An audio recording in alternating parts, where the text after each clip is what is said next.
Clerks, we are waiting for you.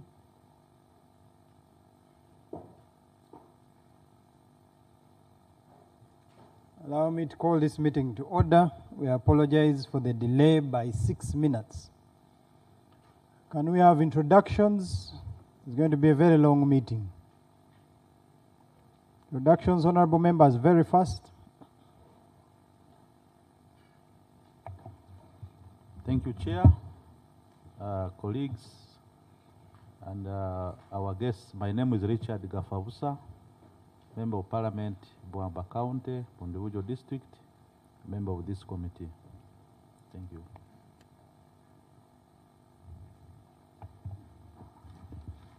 Chair and our colleagues, I'm called Charles Bakablindi, Workers MP, and a member of the committee. Yeah, and colleagues, good afternoon. My name is Salongo Kakembo Mikairi Mbwatekamwa. I represent the people of Entebbe Municipality, and I am a member of this committee. You're welcome. Thank you, Chair, honorable members, our guests. Good afternoon. I am Masaba Karim, MP Industrial Division, Bale City, and a member of this committee. Thank you.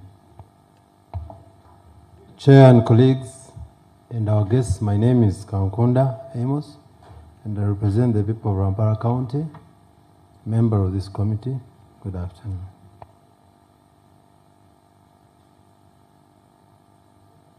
Staff. Thank you, Chair. My name is Lydia Rinaitwe, Acting Principal Clerk Assistant. Honorable Chair, honorable members of Parliament and our guests, I'm Rinaitwe Benedict, Legal Counsel from Litigation and Compliance.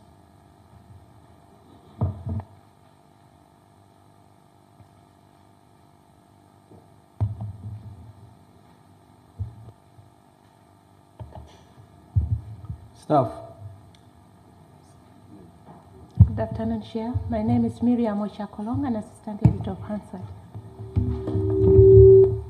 Good afternoon, Chair and visitors. My name is Muhebo Henry Wanzoire, Principal Admin Officer, Office of Lead of Government Business, and an economist on the committee. Honorable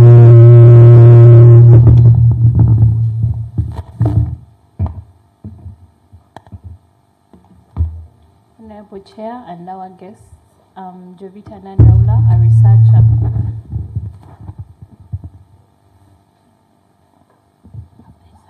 Chairperson, I am Teruguru Paul, Principal Clerk.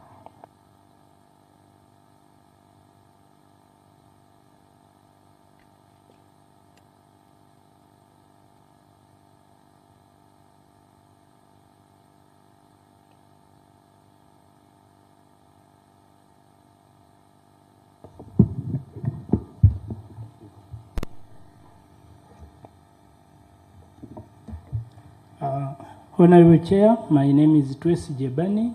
I'm a side officer.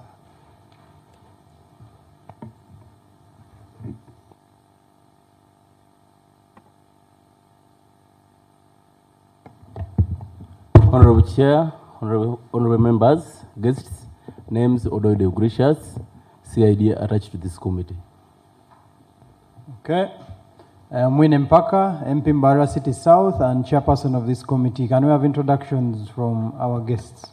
Good afternoon, Chairperson, and also members of Parliament present. My name is Peter Achimbo. I am the chairman of NSSF.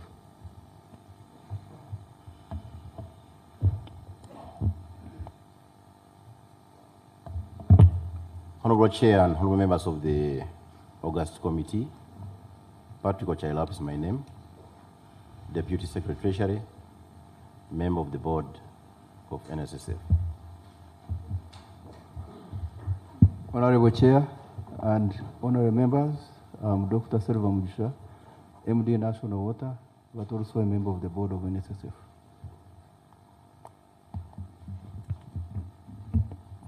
Honorable Chair, honorable members, I'm Dr. Sam Liomoki, member of the NSSF board, and also Secretary General of COP. Yeah, good afternoon, Chair. I'm Hassan Ruhabai Mudiba, member of NSSF and General Secretary of Uganda Local Government Workers Union. I represent Noto.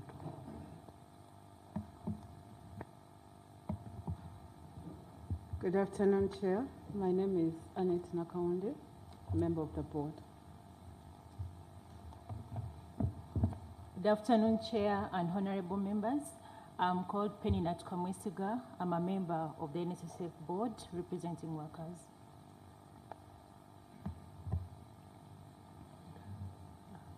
Chair, the honorable members of Parliament, I'm Birunj Annette from Uganda Nurses and Midwives Union, at the same time representing the workers on NSSF board from the constituency of Noto, National Organization of Trade Union.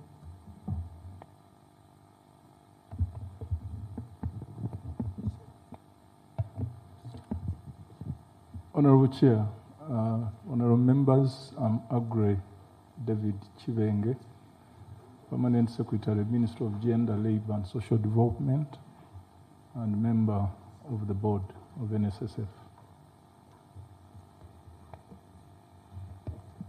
Honorable Chair and members, I'm Agnes Tibaita Sharaza, Board Secretary. Okay. Allow me to welcome you back to this committee sitting. This is the last time you'll be interacting with us. In as far as this investigation is concerned, we may meet somewhere else, but in as far as this investigation is concerned, this is the last time, probably except Agnes, who we hope to see tomorrow. But for the rest, this is the last time. So I am kindly requesting, whatever you say, you make it clear. If you have something you think you need to express, this is the last opportunity.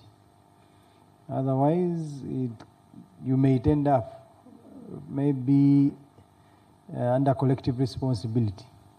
You may be affected positively or negatively. So this is the last time we have had these investigations live, and I believe the people who are affected by this fund are also watching. But when we are writing this report, they will not be present. However, when we are presenting this report, they will be present. They have watched, they have seen most of the issues by themselves. So most of you are people of reputable character. For you to be on a board of NSSF handling a 17 trillion budget, you are special. You are selected to be one of the special people. You all have reputations, you all have families, you all have futures, and so on, just like we also have. So this report can also affect our career as much as it can affect your careers. The investigation we are handling is very sensitive. So much as we are going to be very careful, we also advise you to open up. You tell us if there were mistakes made. You openly say, I made a mistake. If you think you are being victimized for someone's mistake, openly say, in this meeting, I was not involved in this decision. It was taken by ABCD. So that you're not put in the bandwagon of collective responsibility. Like I said, this is the last time. You'll have no other time to interact with this committee in as far as the NSSF issues are concerned. We have also generated questions individually. Honorable members are going to ask questions. They may want to ask a particular individual, not the chairperson. And it is within their right to do so. However, probably you also have something to say before we can begin the questions. So we're going to give you an opportunity. If at all there's any presentation or something you'd wish to say, then I will allow the honorable members to start with the questions. It's going to be a very long evening. Yesterday we left here at 7. Maybe probably today we may go past 7. Because this is the last time we must get everything we need. For the interest of the servers, for the interest of the 11th Parliament, this committee is carrying out this investigation for and on behalf of members of the 11th Parliament. This report is a report of the 11th Parliament. So without wasting much of your time, allow me to invite the chairman of the board to make his presentation. Thank you very much, Honorable Chair, and also members of this committee. Procedure. Thank you, Chair. Amidst us among the members of the board of NSSF we are interfacing this afternoon, I see Honorable Dr. Samuel Yomoki, member of the board of NSSF. Chair, last week I saw a copy of a letter Honorable Dr. Samuel Yomoki wrote to the Speaker of Parliament belittling this committee and vowing never to appear before this committee again. If I may quote part of the letter, he said clearly, the committee is merely a posturing and a space for public humiliation and injury of my integrity and that of my colleague and Deputy Secretary General Ms. Penny Natukamwesiga in order to sanitize an already concluded decision against us. Now, I need your guidance, Chair, a member of the board who made such a conclusion and other words I not want to mention, whether we are proceeding well now to have him again here when he has not withdrawn that letter, when he has not even apologized before the committee. I am finding myself in a very difficult situation, Chair, to proceed to listen to the board in the presence of Dr. Samuel Yomoki, because he made allegations that we are biased. We already have conclusions. We are just trying to sanitize those conclusions. Chair, I need your guidance on that. Okay.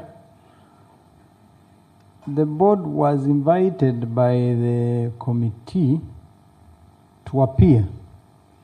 However, bias may be shown against a particular person, but in the absence of proof, if personal bias or connection, Honorable Yomoki, once a honorable, always a honorable. I will ask you once again, because I don't think it would be proper for you to appear before a biased committee. The doctrine that no man can be a judge in his own case can only be applied to cases where a person has a personal interest or himself has already done some act or taken a decision in that matter concerned. So I want to ask you, do you feel threatened? Do you see bias amongst any member? Are you comfortable appearing before I make a ruling on Honorable Gafabusa's statement? Yeah, thank you very much, Honorable Chair. And thank you very much, honorable members, and my brother, Honorable, whom I was with several years and terms here at Parliament. And I think his concern is legitimate. I did present a petition to the Speaker and raised certain concerns of bias, given what happened to me when I came in the last meeting. And I did say I would not come back in that type of environment as COFT, because there was a lot of us, you know what took place, I don't want to go into details. have not been responded to, and I stand by the petition as I wrote. Now, but since I've come back myself, it is incumbent upon the committee to say I should not proceed or not, and if you say don't proceed, then I will definitely go away. But my coming back was to give a benefit of doubt, because in life there could be some conclusion, but things can change. So I said, since you did not invite me, invited the board, and I'm a member of the board. The other time I'd come as COF2, I tried to say certain things I wasn't allowed to speak, you remember?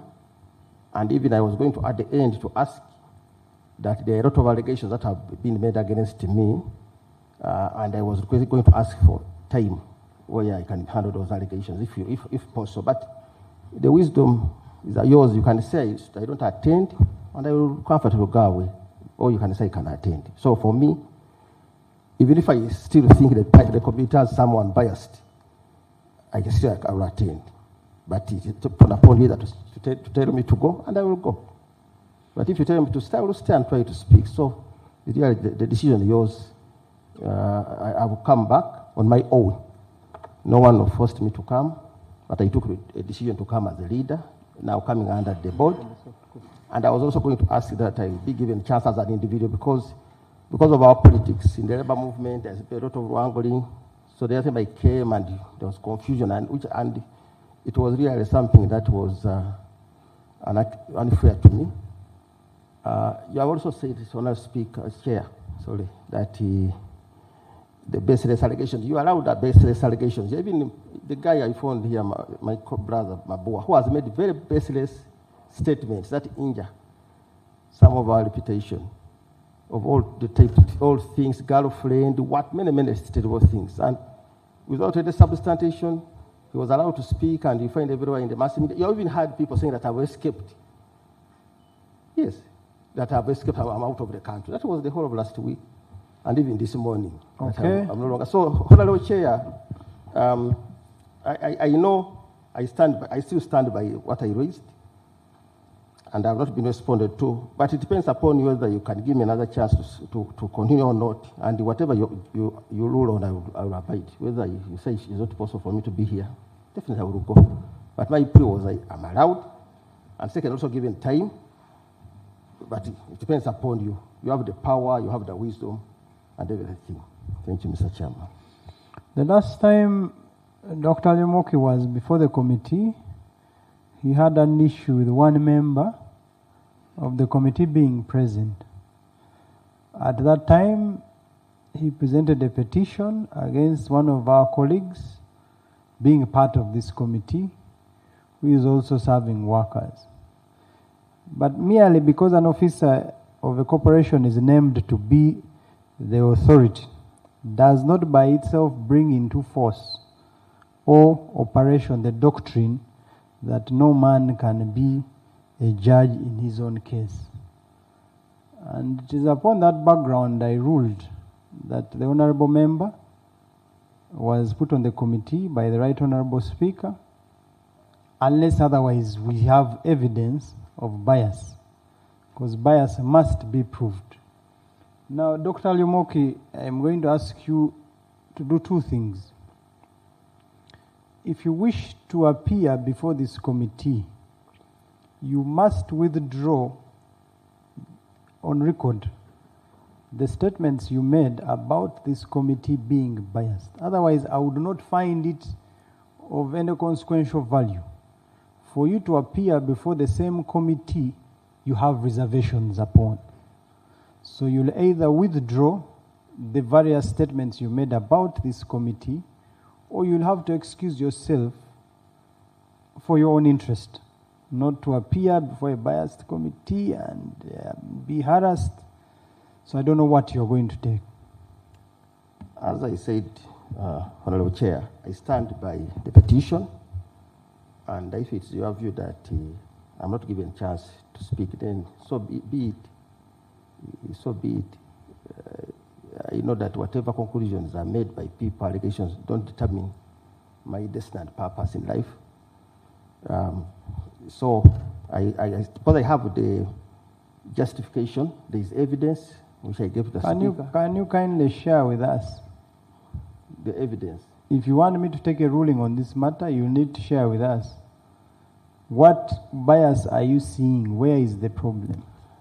First of all, in the letter which was given to the Speaker, the petition was made by COFTU, and also this was the second one. In that letter, it's very clear that there have been a lot of wrong. So the extent that even this allegation that I wanted to kill my colleague, a body member here, from the workers, there was the police involved, and the person who was sponsoring this is on record in the police and even in the summons was my brother here. He was the one behind it. Even we were all summoned, even himself.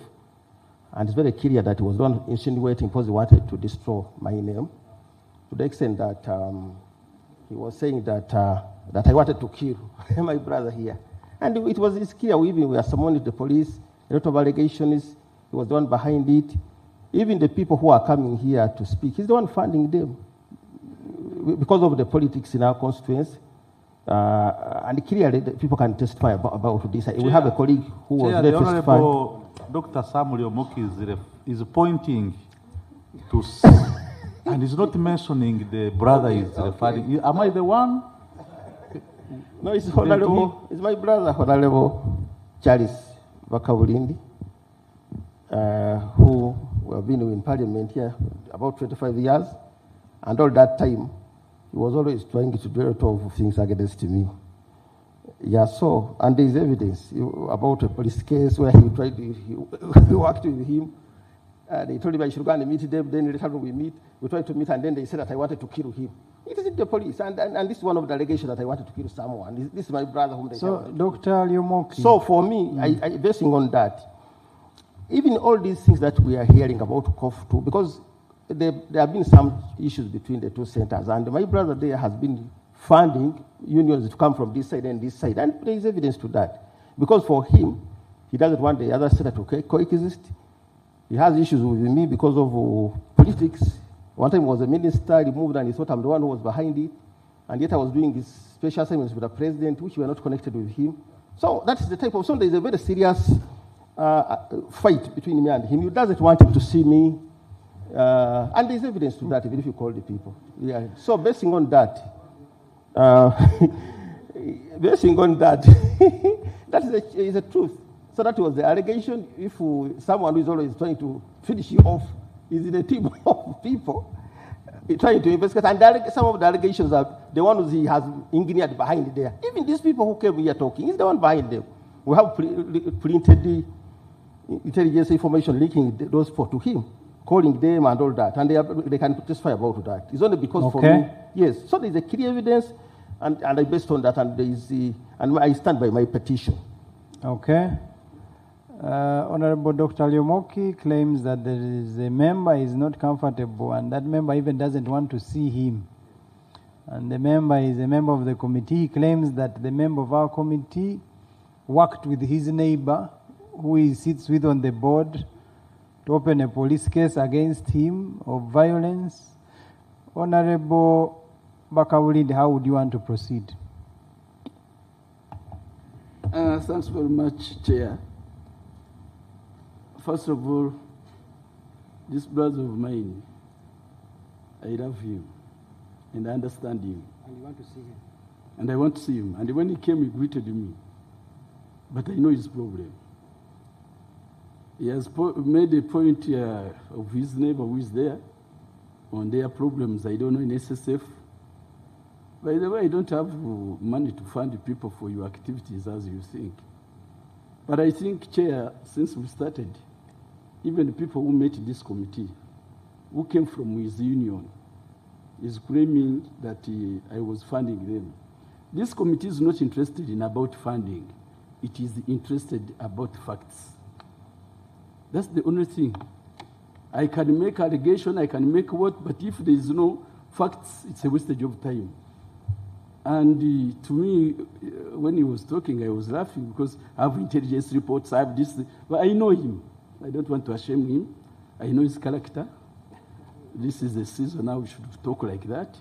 But I was put on the committee by the Speaker, and we are, by the way, this committee is not about the affairs of COFTU. neither not. It's about the affairs of NSSF. So I cannot leave this committee because of somebody's weakness, which he knows, but that I know.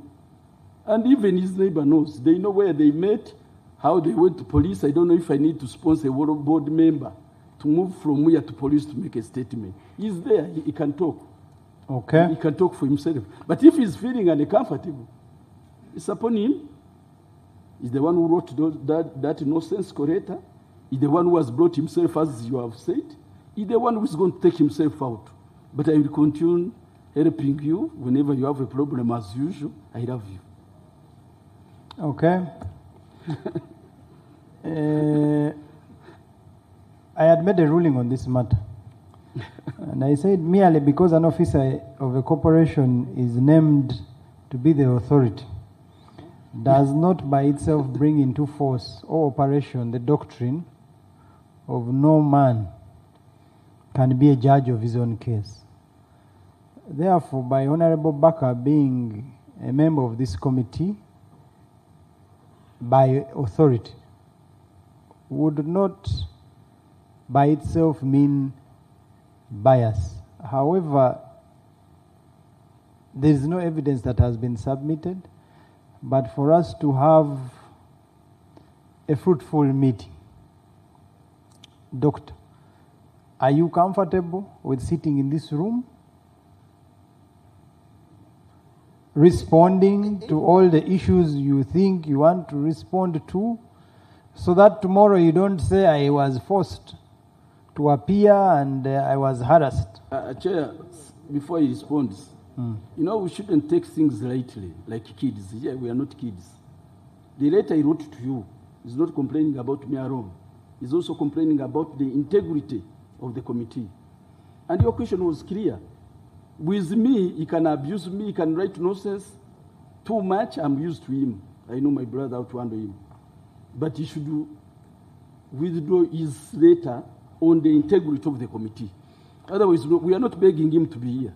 Honorable Gaffa, kindly read that letter again, and we give him the last opportunity. We have run out of time. What were the contents of that letter?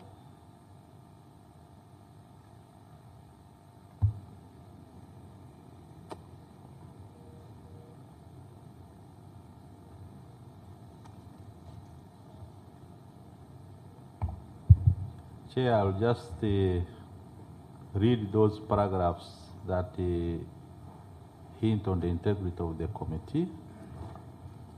In his letter dated 31st January 2022 to the Speaker of Parliament.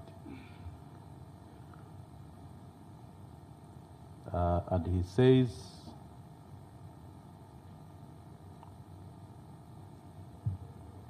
clearly, that is after he mentioned that they will not appear here as, like he said, as called to before this committee.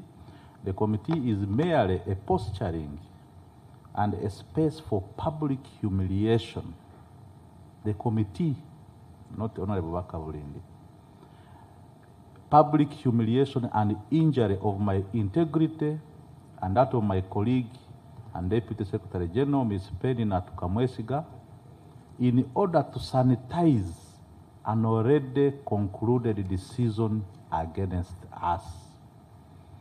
This is just a continuation of the suffering and humiliation I have endured in the fund for over a year due to my stand for the truth and the best interest of the least of these whom I represent.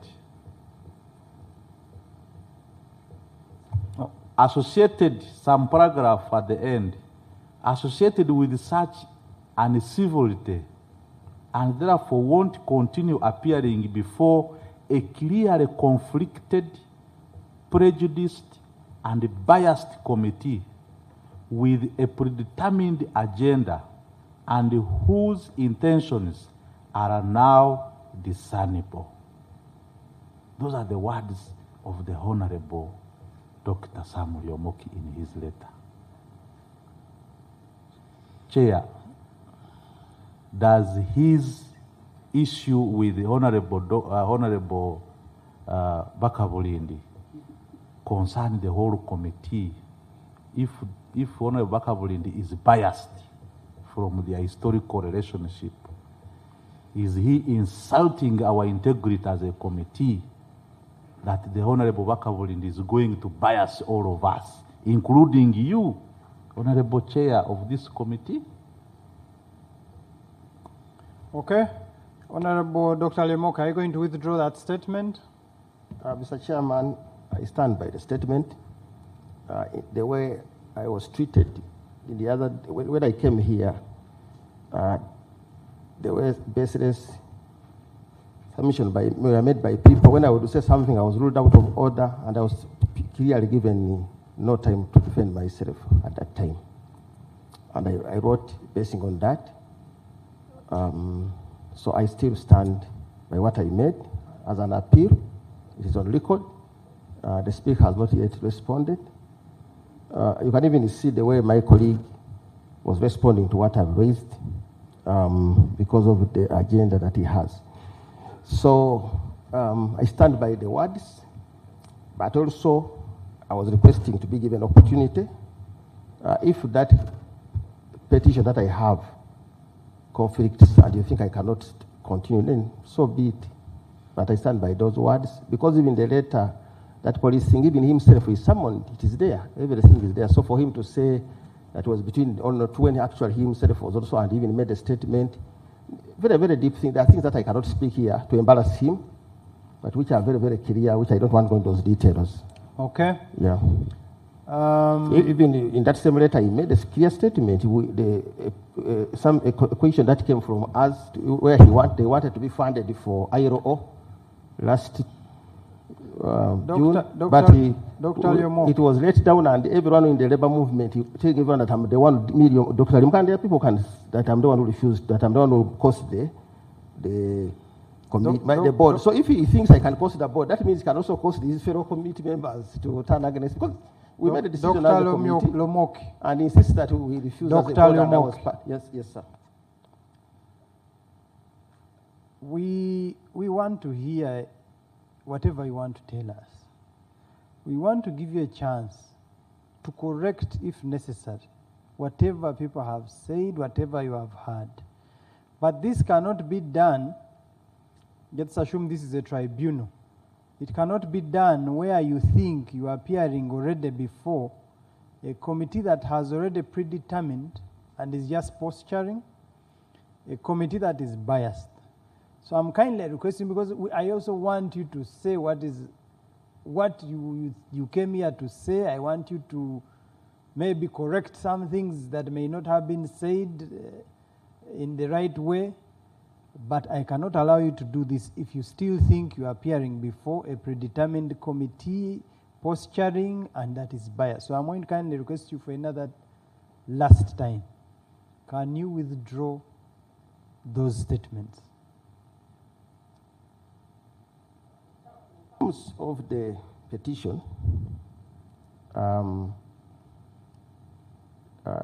the petition stands.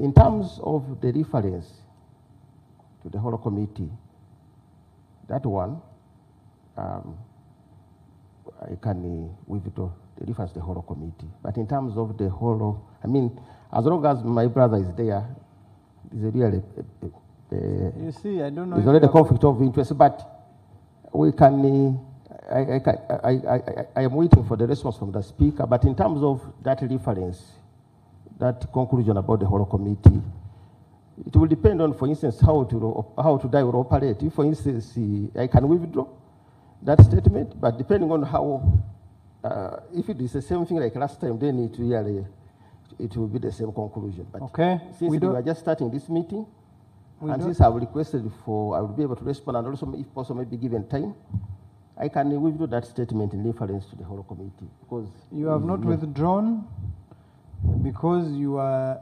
conditioning your withdrawal on something that has not yet happened. If at all, I will see this time. So I'm going to ask you, Dr. Lemoki, to kindly leave this committee. Okay, thank you very much for that ruling. I take it. And given the fact that there are a lot of allegations that have been raised against me, I request the committee to give me time, space in the absence of my brother. But if it's not possible, then so be it. Thank you very much, Mr. Chairman. Wish you a good evening. Can we proceed with the presentations? Thanks very much, Honorable Chair. Mine is a very brief one. First of all, to thank you, but also to confirm that management and our team has presented all the papers and all the reference documents that were required by this committee. All of them have been presented. That's number one. Number two, Mr. Honorable Chairman, is to thank you for this session and the conversation we've had. First of all, you are demonstrating the power and sanctity of Parliament, that while you were there as cops, you are also coaches. We are coming from an investment organization which also is so dependent on the market conditions and the business environment. So skepticism and the kind of perception out in the market is very key. So a lot of stuff that has been said here, which I know by the end of this session would have been clarified. Mr. Chairman, we came to the board. We have very interesting people on this board. We had just about 10-point program that we came with on this board. Number one was to look at the revenue engine. That's what number one, revenue engine of the fund. Number two was to look carefully at the multi-stakeholder engagement plan because the law had opened up. Number three was to look carefully at the decision-making capacity of the organization and follow-up. Number four was to look at the staff engagement. NSSF and we, the new board, focused on putting people at the center of corporate purpose. Number five was the transformation model, to ensure that there is a new model that will drive proper execution and integration of the strategy of the fund into the national economy. Number six is innovation. We set out to make sure that NSSF becomes a hub for innovation, and there are a couple of initiatives that were started. Now, number seven, Honorable Chair, was the outstanding resolutions that the previous board had made. There were a number of outstanding obligations. There were also a number of pending issues in terms of reviewing the manual, reviewing the guidelines of the fund, and even right now they are going on. And I think there is an issue of compensation that was still among those items. The next point that we've looked at, Mr. Honorable Chairman, is the 4 plans, because we came in at the end of COVID. We introduced something that wasn't in the fund, and that was the fund briefing us in 4 areas. Emergency response. Mr. Chairman. Yes, please. I believe you are telling us about the achievements of the board. Don't you think this would have been better on paper for yes, all the honorable members to appreciate? Yes, we will. We will put it on. We will put it on paper. But I wanted to just conclude. Okay, with those kindly 10 points. conclude. I didn't want to.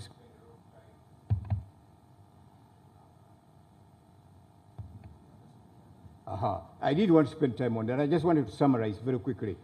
So the last point was succession planning and preparing for transition, as you have already heard for the MD and also DMD.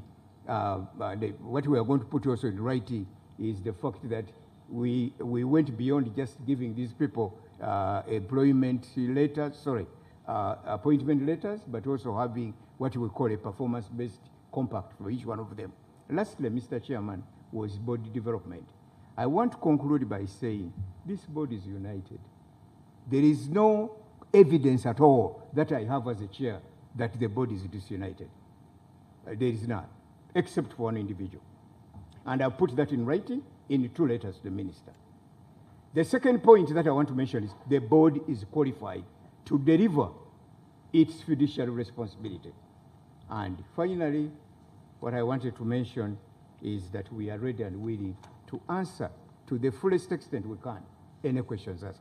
Thank you very much, Honorable Chair. Okay. Does anyone wish to make a personal statement before we start serious business?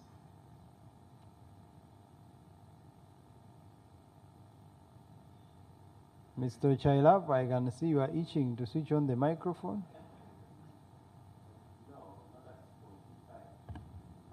But I think since you mentioned my name, I'm going to make a short statement that, first of all, I do welcome these investigations because it will go to the truth about the allegations that were put before the individuals in the board and perhaps the board itself as well.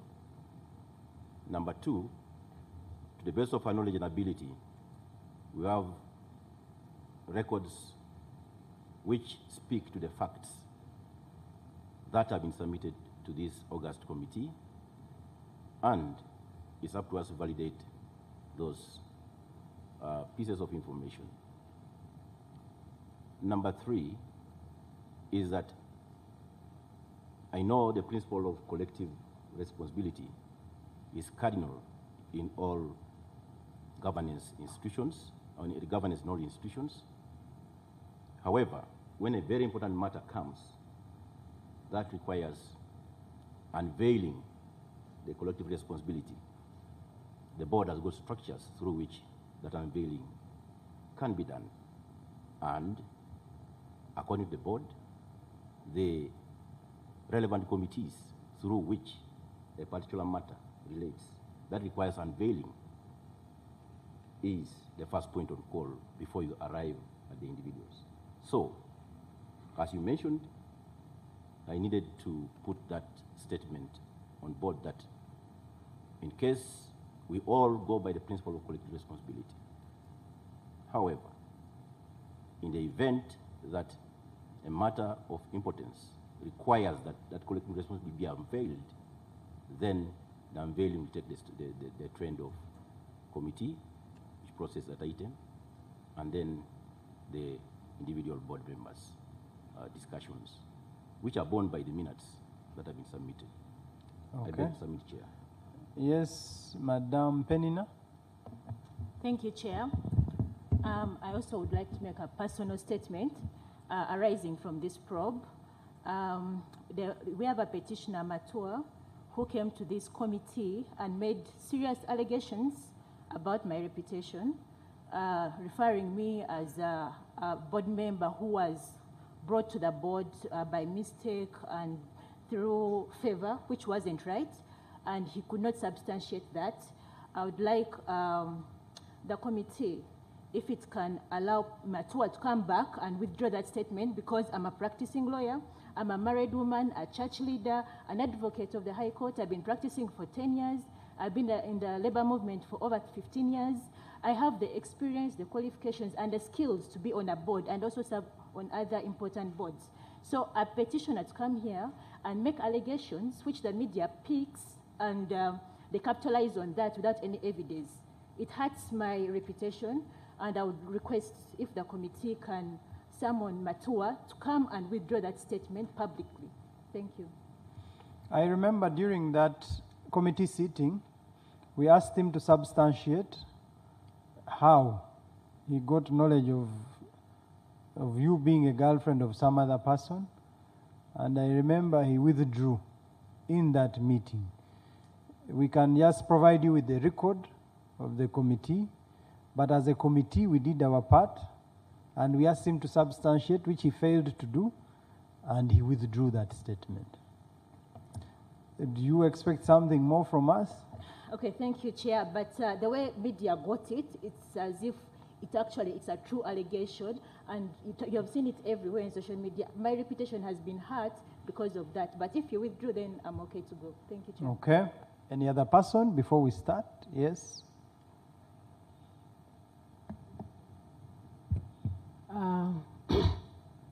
Chair, mine is just something to talk about the image of the fund. The image of the fund. I want us, all of us here, as we do all this, it is true that it is your work and you've been selected. It is a very good team, actually, very knowledgeable. For me, I have no bias. But I would like all of you to think about, as we go through all these, actually my heart is bleeding about what NSSF is going through. How I wish you could also look on the other side on how do we bring back the customers, because we had 95, like online it was 95 people were talking about the fund like 3 months ago. As I talk, it is negative 68 and so on. So, and when we met His Excellency, the President of the Republic of Uganda, he told us, please go and keep quiet. And unfortunately, for the 2 months, it has been very bad. So I will request the committee, as you also look at this, also help us to see how we bring back the name of NSSF. Because what is being talked here, personally, I'm just 8 months on the board, and I don't think I'm part of all these allegations. Thank you very much. Okay. I believe there's no one else. Can we start? Okay, questions straight away. Allow me to ask only 3, then I'll give my honorable colleagues an opportunity. Kindly switch off that microphone. The board in this, the budget for this financial year we are in, I think, approved a corporate social responsibility fund amounting to 1.8 billion. We had witnesses here yesterday who confirmed that 250 million of this corporate social responsibility, which changed actually, because it is a new fund apparently you created, you changed and called it corporate social investment.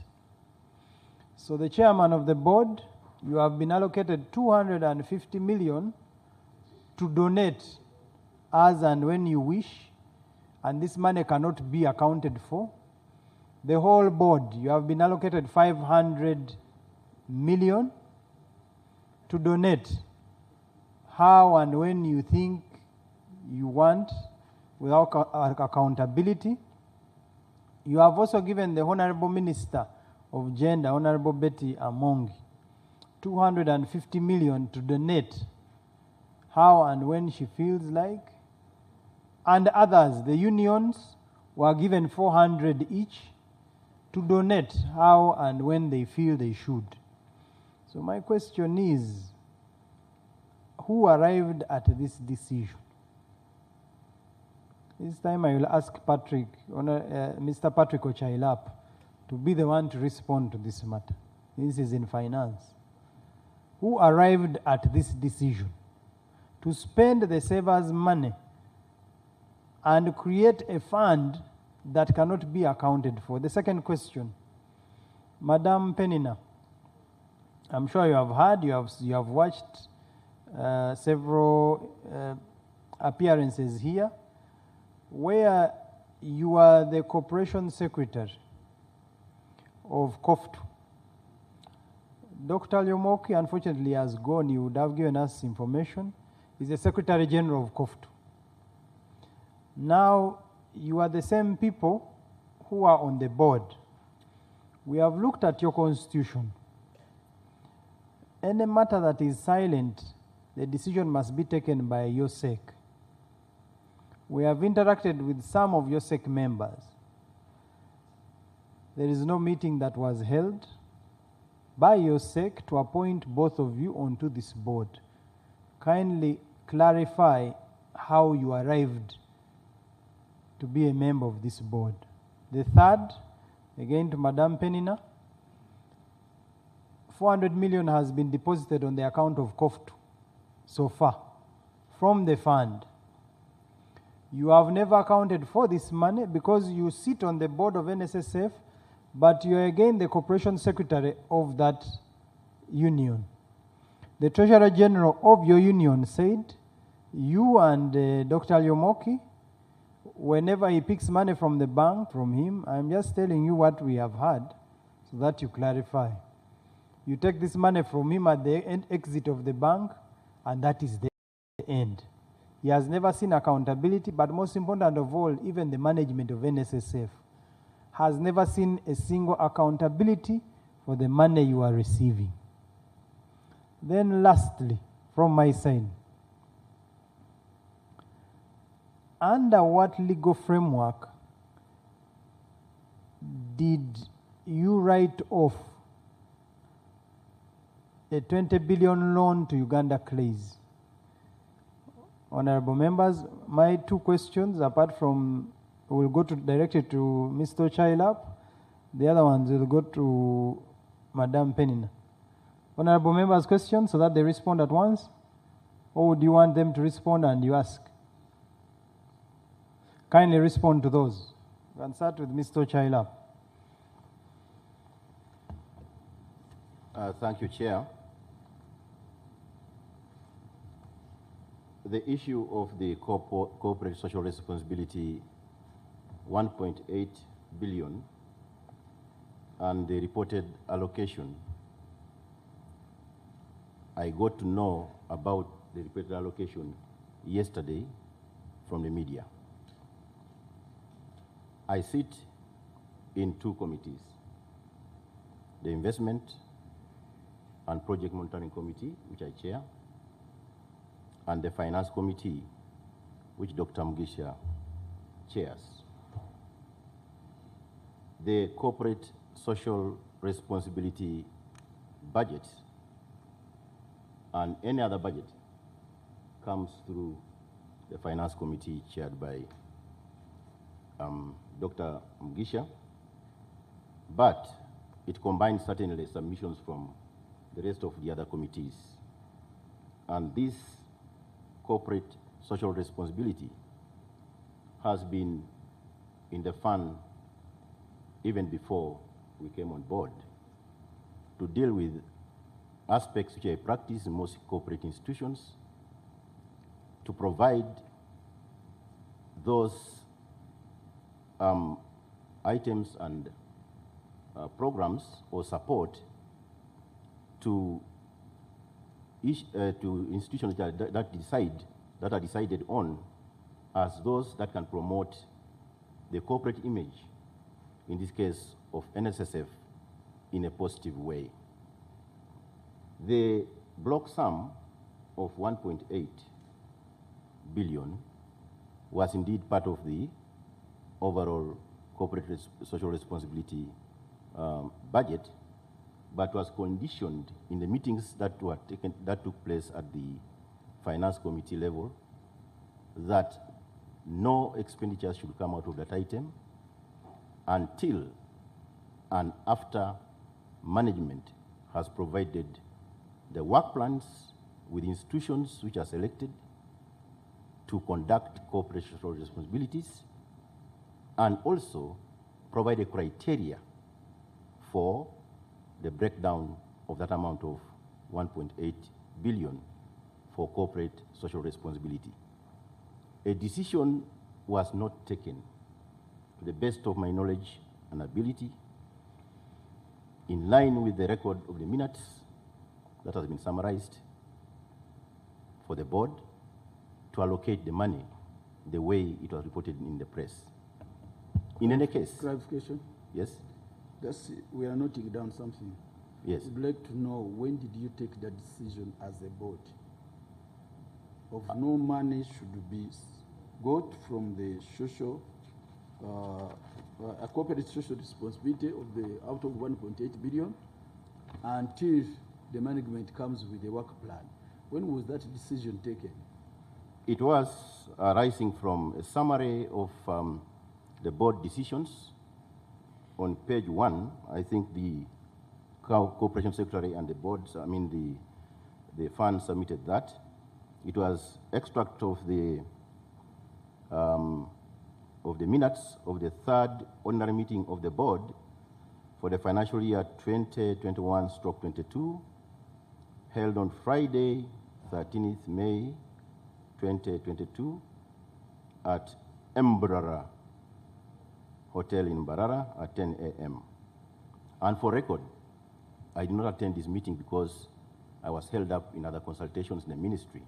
So I need to put that one also on record. I did not attend this meeting. But as I said earlier, collective responsibility enjoins me to that.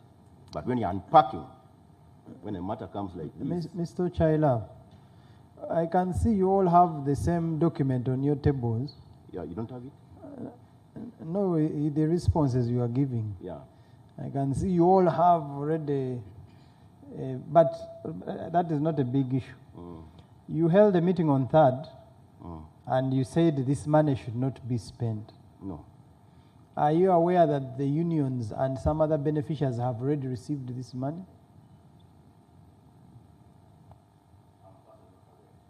I'm not aware. So should we say that the management is participating maybe in an illegality by giving people this money you approved in the budget? Because you are saying this money should not be spent until a work plan is produced. Yeah. But some of this money, the same board members are allegedly going to benefit. Maybe let me ask the chair. Chair, have you submitted the work plan for your 250 million? Oh, no. Can you hear me? Yes, we no, can hear you. Honorable Chair, nothing like that. All these matters to do with the corporate social responsibility and so, we told the management very clearly, get the work plans, get all the activities ready, and also take us through the accountability instruments, and then we need the regulation. But since the 250, you are the beneficiary. It's a simple question. Have you submitted your work plan or not? Nothing, I haven't. So you are still working on it? Sorry? Are you still working on it? I can't even start, because management is supposed to give us a comprehensive framework, which they haven't done. Did you approve this budget? No, we didn't really, for one reason. I think the way... We may be smiling here, but I say this is the last time you appear before this committee. So everything you try to hide, everything you try to do will have an impact on you. Corporation Secretary, you were with us yesterday. You have sat on these board meetings. I have listened to most of your recordings of your meetings. I have read most of your minutes. So, Corporation Secretary, want these board members putting you under political pressure to have this corporate social investment budget passed? Did you advise them against it or not?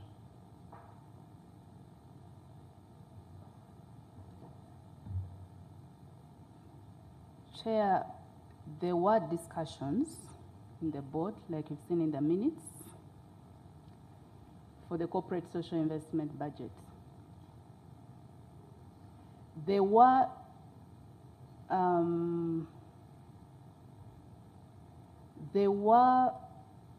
probably misunderstandings between the board and management on the intentions, the intended usage of the budget. That's a fact as well.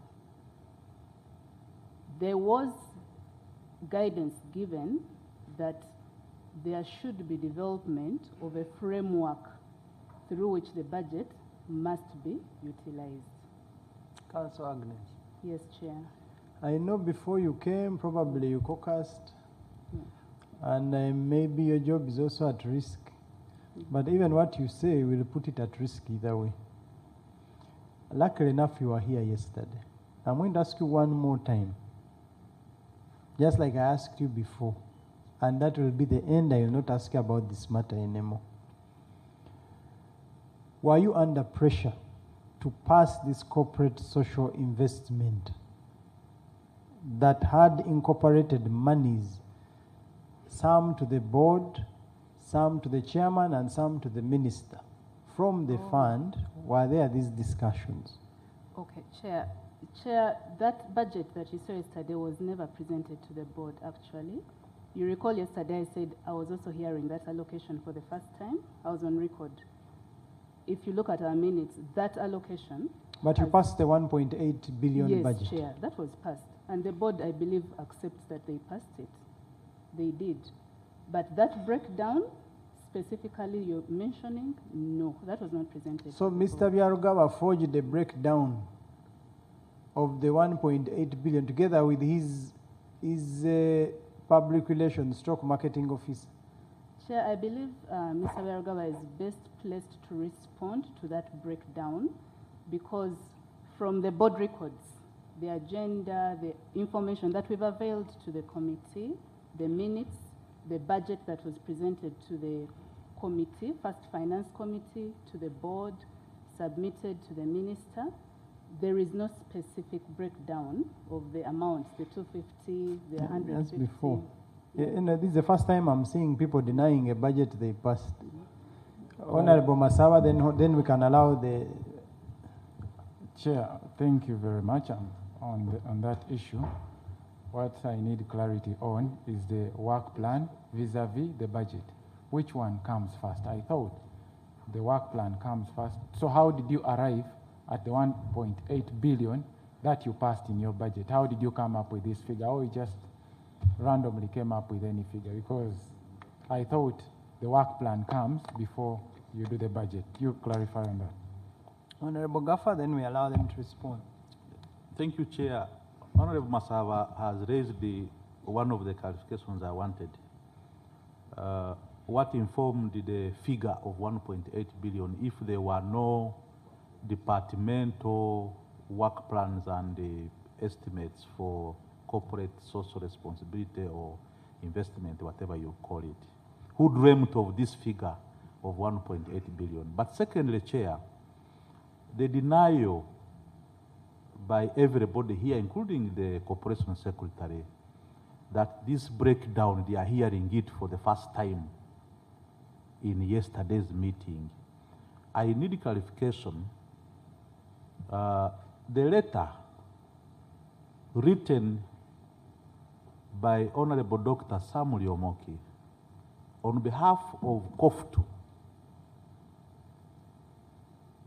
requesting for the balance of 300 million after receiving 100 million confirms the breakdown of 400 million for COFTU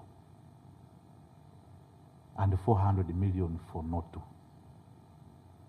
That letter was written last year.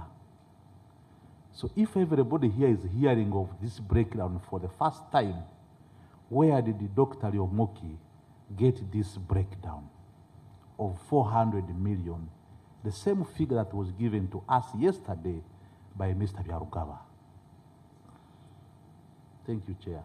Kindly respond, whoever responds. Thank you very much. Just before you come in, there's a gentleman, I think we have not heard his voice. Yes, you respond. I have preferred to give you the opportunity. Yes, thank you very much, Mr. Chairman. I'm Hassan Rabai Mudiba, board member representing NOTU. The issue of corporate social responsibility. For me, when we were having a meeting in Ibulala in Mbarara, there is a hotel there called Ibulala. I was with Dr. Silva Mujisha here, discussing the other things. Then Byarugaba himself came with a phone and opened and scored it that in the budget we shall have this one for you. Now I said, what is this? And on that day, he wanted to renew his contract.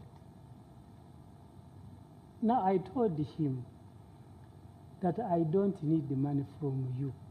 We were three. I was with Silva, then Byarugaba came. And I said, if it is a question of renewal in your contract, me, I'm going to vote for you. And when we convened in the board, Sister Penina guided that how do we renew these people's contract before even they express interest that they want to continue with the work. 2, they have not been appraised their performance. And 3, SACA has not been involved in this process. So from there we ruled that then we cannot proceed with this until SACA pronounces itself on the issue of renewal of the contract. Performance appraisal should be done, and also they should express interest. Then from there we went to Mbale. We had a board meeting in Mbale. Again, the same issue, Byarugaba raised it. And Dr. Silva here raised it and said, you people, you cannot mix issues of is it corporate, social cooperative responsibility? Because for me, I'm a civil servant, I'm not so conversant with the corporate world affairs. That you are risking in case you entertain the issue of corporate social responsibility. And we resolve that the board should not be involved in the issue of social cooperative responsibility. In Imbali, what we agreed on is the money to go to the centers to facilitate financial literacy. That is 400 million. That's 100 million per quarter. Now, the first one was dispersed hurriedly, but we said we should develop a legal framework, as the chairman is saying. Then we do what? You administer the balance. And we assign management to work on that. Okay, sir. Corporation Secretary, you wait. I am reading Dr. Lyomoki's letter. At the beginning of this financial year, 400 million shillings was budgeted and approved for the pillar of financial literacy, of which 100 million has already been released in the first quarter of the financial year. The COF2 would like to propose the following additional budget for the three pillars: leveraging technology for purpose of upgrading their system, 200 million, mobilizing and engaging stakeholder costed at 200 million annually, corporate social responsibility or investment at 200 million annually. Okay, if you people didn't want this money, explain to us at what point did it change from corporate social responsibility to corporate social investment, and why did it change? I'm asking you. Yeah, what I'm saying that after taking that decision, management, we left the matter to be done between management and the centers. And that 100 million was remitted on a note account and a note administered activities therefrom. And subsequent programs were left pending formulation of those. But NOTU has been receiving this money even before recently. You people are trying to zero it down to the recent events. Actually, you have received a total of around 432 million. And this has been over the years. Yeah, Mr. Chairman, that's why we said that let this matter be regulated this time. Because before... So we forget about the past? No, that is not what I'm saying. Before that, the issue of centers were being coordinated by the MD, Biaruga himself. And he was dealing with individuals because there is no center which said they wanted this and... in the past you didn't refuse this money? How come now you are refusing it? No, I'm a new board member, Mr. Chair. But you have been in the union. Yeah, but if union affiliated to NOTU. These are two different entities. I don't manage NOTU affairs, but I'm one affiliate of NOTU. But you are, when they are sending the money, you are involved? No, I wasn't involved. Because you passed the budget? Yes, if that is what involvement means, I was involved. Mr. Mujisha, you wait. Penina, tell us about this money. Okay, thank you, Chair. In regard to COF2, I know about the 100 million, which was for financial literacy activities at the end of last year. And actually, those activities were carried out, and the NSSF officials, that is the head of marketing and her team, attended those activities. I know it has been a contention about the expenditure of that money, and I want to set the record straight. I don't touch money when it comes to COF2. I'm not a signatory, neither do I involve myself in payments. I'm a coordinator. Temporarily, I'm a coordinator since last year because the substantive officer left and I stood in. So for the last 4 or 5 months, I've been a coordinator. And what I mean by that, I make sure activities are carried out. The objective of the program has to be achieved. So I can testify and actually give evidence, show that financial literacy activities were carried out. I had labored to even get some CDs. I put a soft copy, the videos and photos of the financial activities COF2 had, just to prove to you that these activities were actually carried out. And in the past, NSSF used to support COF2 in terms of conferences yearly. We have annual delegates conferences, we have congresses, we have union affiliates, and the MD would come and officiate these conferences. He would give a donation of maybe 10 million, whatever amount, but he would still be invited. So I'm sure if the former MD comes here, he would tell you all the donations he made to COF2 and its affiliates. COF2 is a center, but their affiliate unions that affiliate to the center. So either to the affiliate unions or to the center would write and give and show justification why that money is needed. And he would donate some money and he would come and Madam officiate. Penina, Yes. you're a lawyer and you're the corporation secretary of COF2. Chair, COF2 has 5 flagship programs and I'm the head of legal aid. Okay, but you're a lawyer nevertheless. Yes, I'm a lawyer. And you're a member of the board of NSSF. That's true.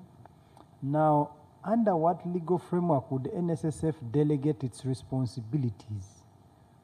Let's leave corporate social responsibility now, financial literacy. By giving, because we know how these corporate bodies work, it will partner with you, it will come, but it will control the resources. In this particular case, the money is going to your accounts, you are spending it the way you want, and don't insult our intelligence. You have never given NSSF accountability for this money because we were with them yesterday. So as a lawyer, under what legal framework are they giving you this money on your account?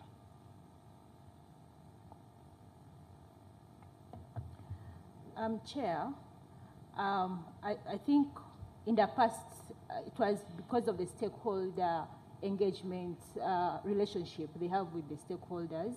But of course, with the way things are, there should be accountability.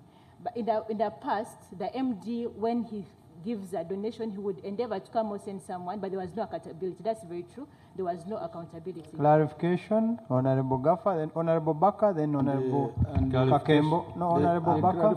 I'm the one on the microphone. Honorable Baka. The clarification I'm seeking from Sister Penina, it will help us also to know what is taking place in the Notu. What do you mean by the word Byarugaba could give a donation? In your interpretation, what is a donation? Because now we are trying to establish how the corporate social responsibility is supposed to be handled. Now, an individual is giving a donation. How do we make accountability of a donation? It was a slip of a tongue, there is another word. But you are free to maintain the word donation. Okay. Maybe choose a better word, support. And this is for both NOTU and COF2.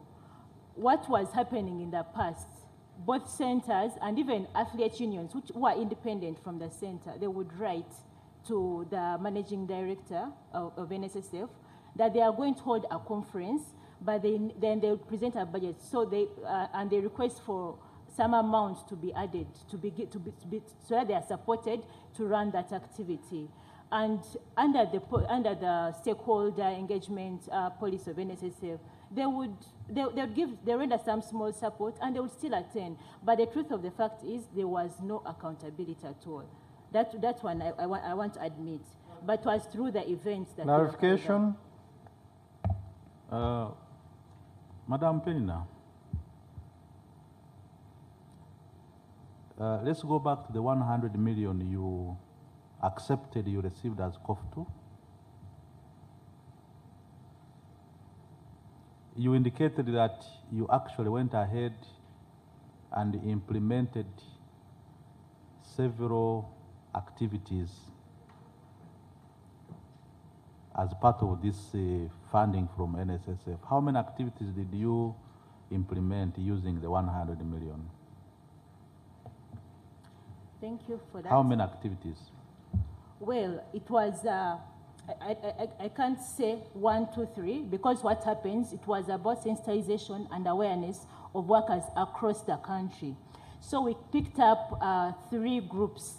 Those were market vendors, people who work in the market, the vendors across the country. So we had leaders who went in different places across the country and they sensitized, and at the end of the day, after a week or 2, we have a mass workshop of those workers, and we have a conference, a full-day conference, people coming from different parts of the country, and which is summed up by that conference. Okay. Then we pick another group. That's what we do. Okay. So we have done I just want to conclude this. There are about 3 or 4 questions, then it is concluded. You being the coordinator, the portfolio you mentioned of these activities and accountability of the funds, yes or no? No, I was the overseer. You're the overseer. Overseer, yeah. Do you, without being exact, do you know how long it took COFTU to implement these activities? 1 week, 2 weeks, 3 weeks, 1 month? 3 months. 3 months. Yeah. Now, this money, we have evidence that this money, 100 million, was withdrawn at once. We have the bank statement from COFTU. So where was this money kept for 3 months as you were implementing the activities?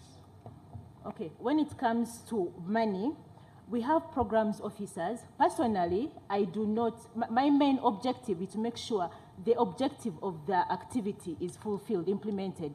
When it comes to money, we have programs officers on the ground who carry out these activities. So the requisition way up to the Secretary General, who actually pays. So for me, the coordinator, I need reports from these programs officers to make sure these activities have been carried out and with evidence.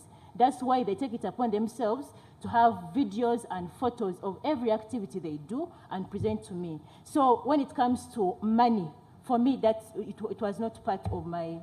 So you received the activity reports and all this evidence? Yes, we have the activity reports pending a meeting, because they are draft activity reports from the programs officers, pending the meeting to discuss them. But I have the videos and the photos with me now. Did you share these activity reports and videos and all that to NSSF? No, we have not yet done that. So as a board member of NSSF, you demand accountability from the managers, from the management. So how does management account for that money they gave to COFTU, and COFTU has not given back the accountability? How does the MD account for that money? Okay, I know it's a practice that we need to change, but before, these NSF officials are part and parcel of these activities. When we are carrying out these activities, we communicate with them. They come and attend. They come, actually, people have voluntarily joined, served with NSF because of these activities. So by the fact, we are taking comfort from the fact that they come and appear and even make remarks, and they do registration. People are sign up. That's what, but we have not done the formalization. Finally, on that matter, Chair, as a board member and you are a lawyer, you supervise as a board, you supervise the management of NSSF. What moral authority, if you have received as COFTU money and you have not accounted for it, what moral authority do you have to demand accountability for other activities from management of NSSF? Honorable Kakembo. Yeah, Honorable Chair, further supplementary to Penina. Penina, you represent a constituency on the board. What is your main role as a representative of your constituents on the board? And 2, your constituents knows the budget of your your COF2 and they are ready to fund it, that's why you deduct every month some money to help COF2 do its daily work. Under which legal framework then would you look for assistance from NSSF, which money you are supposed to protect in trust of the workers who put their money in the same fund? Okay. Another one as I conclude, Penina. Assuming, Penina, you are not a member of the board and you're just a worker who is being deducted every month some money to make the union do its work. If you hear that one of your representatives, I say you're assuming you're not now a member of the board, there's another person in your name and you are on the back bencher, and you hear that one of your representatives who you sent to the body to protect and defend your interest, to protect your money, is instead very busy feasting on your money, enjoying it anyhow without accountability, how would you feel? Honorable Baka, lastly, on this matter, we have several issues we need clarification on. Mine is a simple one. When I started well, for you are an overseer. You don't deal with monies. And Madam Penina, are you aware that your Treasurer General on oath appeared before this committee? And what is the role of the Treasurer General? Okay, respond. Maybe respond to all the questions, even the ones that I asked earlier, so that we finish these matters and go to other issues. Okay, thank you, Chair. I will start with the last one, the Treasurer General who appeared before this committee, and he was on oath. And I just want to make a statement in regard to that. While he was on oath, he actually denied of ever being, of COF2 ever carrying out any financial literacy activities. Yet I have on record, I've brought videos to prove that he was actually part of those activities. So I dispute the statements he made because I have evidence which is contrary to that. Then in regard to what's my role on the board, as a board member representing workers, I have my, the workers' interest at heart. So my role is to oversight of the institution and to make decisions that are important to decisions that on important issues of a company and have the oversight role. So being an overseer of these projects, it's something that I have done of recent. I haven't been doing that because of the gap that was created. But of course, as I had indicated earlier, it's a practice, the accountability issue, it's a practice that needs to be changed. I know the organization had taken comfort in the fact that these NSSF officials are part and parcel of these activities, but the accountability reports are there. And I can commit that through the secretariat, where COF2, where I come from, we can actually submit these because we are transparent. We are able to submit all these accountabilities. So how did you get onto the board? Oh, how did I get onto the board? In 2021, around, it was after COVID in July, we had a meeting. We had a SEC and executive board meetings where we presented the issue of a gap that is going to arise in August, end of August, when the NSF board expires. And through that, were nominated to go to the board, and Secretary General wrote a letter. But I have got complaints from people. I just want to give a background. COF2 is a political organization by nature. What do I mean? COF2 and NOTU, we send 5 workers, MPs, members of parliament, representing workers. And by virtue of that, there are very many power struggles and factions of unions brought by that dynamics of the politics. So we have a challenge where, I'll give an example. Actually, the probe has interacted with the both personalities. For example, NOTU, there is a chairman general called Brother Musa Okello, and also there's Brother Asha Wilson Owere. Both claim to be chairman general of NOTU.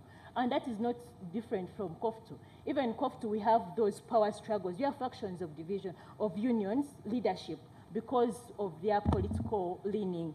So what has happened is there has been confusion, and I've seen it even before the probe, before the committee, where different people come in to give their positions which are contrary to the secretariat position.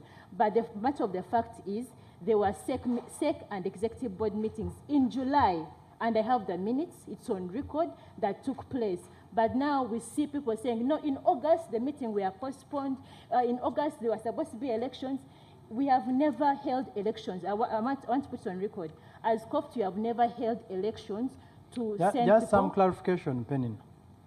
You held a meeting in July to select nominees for this board. But the letter from the minister came in August. Is this true?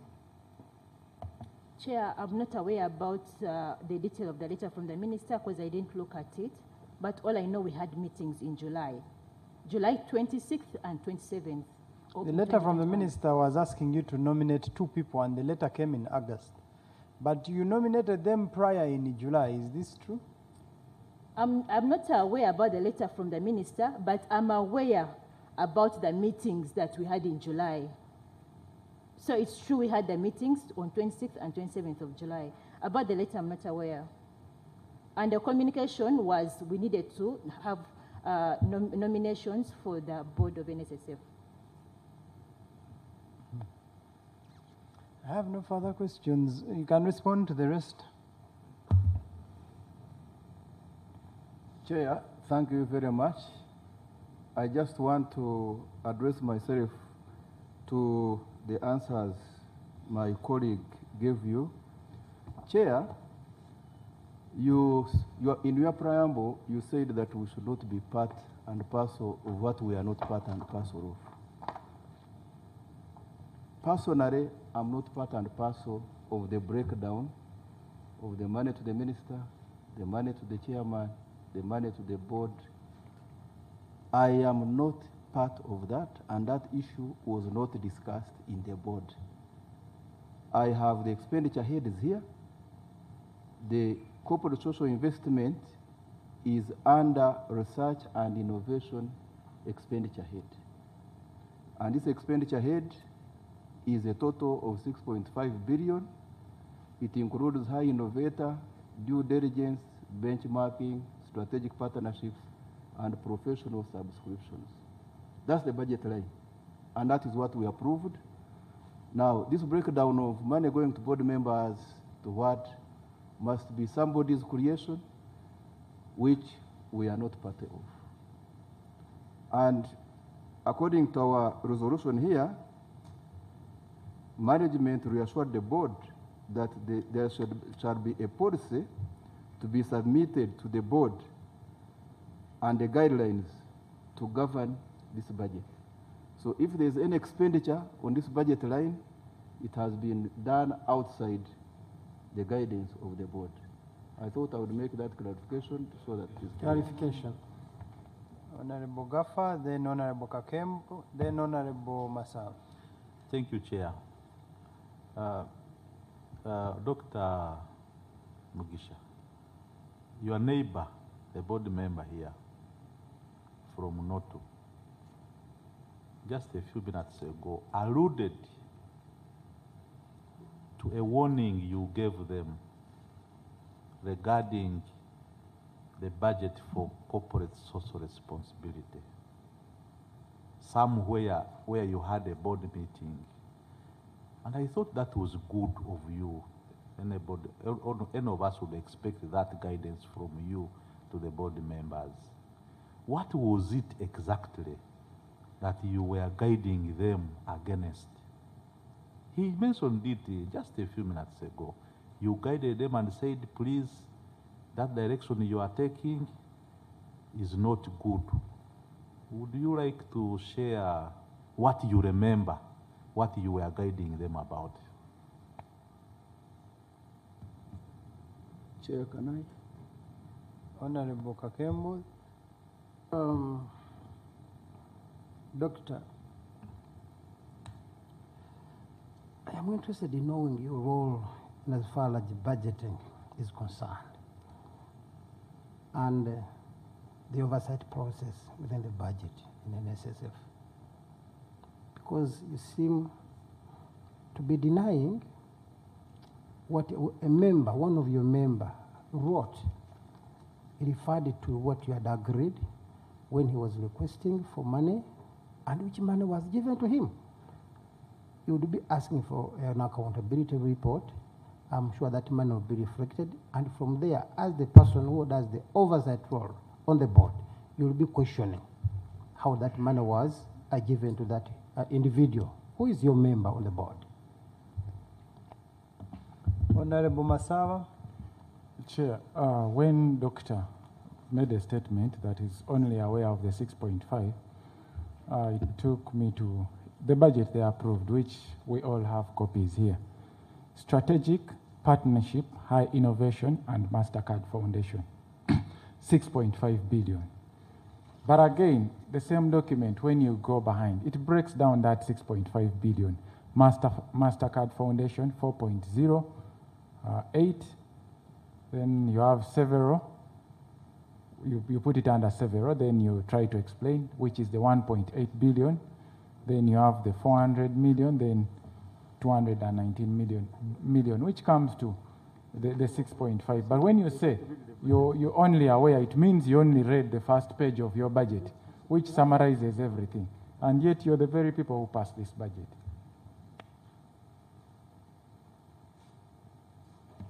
Chair,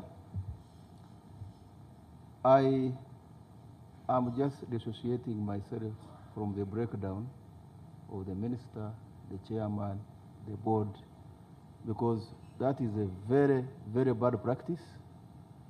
It would be, of course, unbelievable that the board can associate itself with this unless it really has a very serious regulated mechanism. Two, Chair. Mr. You are the chairman of the finance, Dr. Mujish. Yes, sir. You know, by stating, okay, basing on the statement you just made, it would look like the marketing department and all these other departments connive, because by the time a budget gets to the MD, and I'm sure they are watching, all these departments have a process of processing their budgets. So what you're trying to say is by the time they bring these budgets to you, they hide the expenditure, the work plans of these budgets, and you do not know what they're actually doing. You just pass, like Honorable Masaba has just stated, you just pass a summary, and therefore they are the ones hiding these details, and we are now going to be forced to look at all the other budgets. So in this particular matter, corporate social responsibility, that lady Barbara, who is in charge of marketing, so she connived to hide details together with the MD, and the corporation secretary was aware yesterday. Thank you, Chair. As I told you, this expenditure head has items which are itemized here. High innovator, due diligence, benchmarking, strategic partnerships, and professional subscriptions. And as a board, in the minute which the chair, my chairperson of the investment committee read, we had said before you spend, we want to approve, to look at the policy and the guidelines that will regulate the application of this. It would be very surprising if part of this money has been spent already, and that is the action we can take as a board to see how anybody can spend without the guidance of the board. Chair, I was also asked about a member of the board who asked, I want to make it clear, Honorable Chair, and with all due respect, we are not responsible for the behavior of board members in their individual capacities. I remember seeing a request of 1 billion, and I called the acting MD that please, as the chair of the finance committee, don't proceed with that because we don't have a framework for spending this money. And I thought I had done my work by stopping a request which I thought was not in order. Chair? Just, I'm sorry I keep interrupting because we are now really getting puzzled. Who is telling lies? Now you have thrown the management in the bus.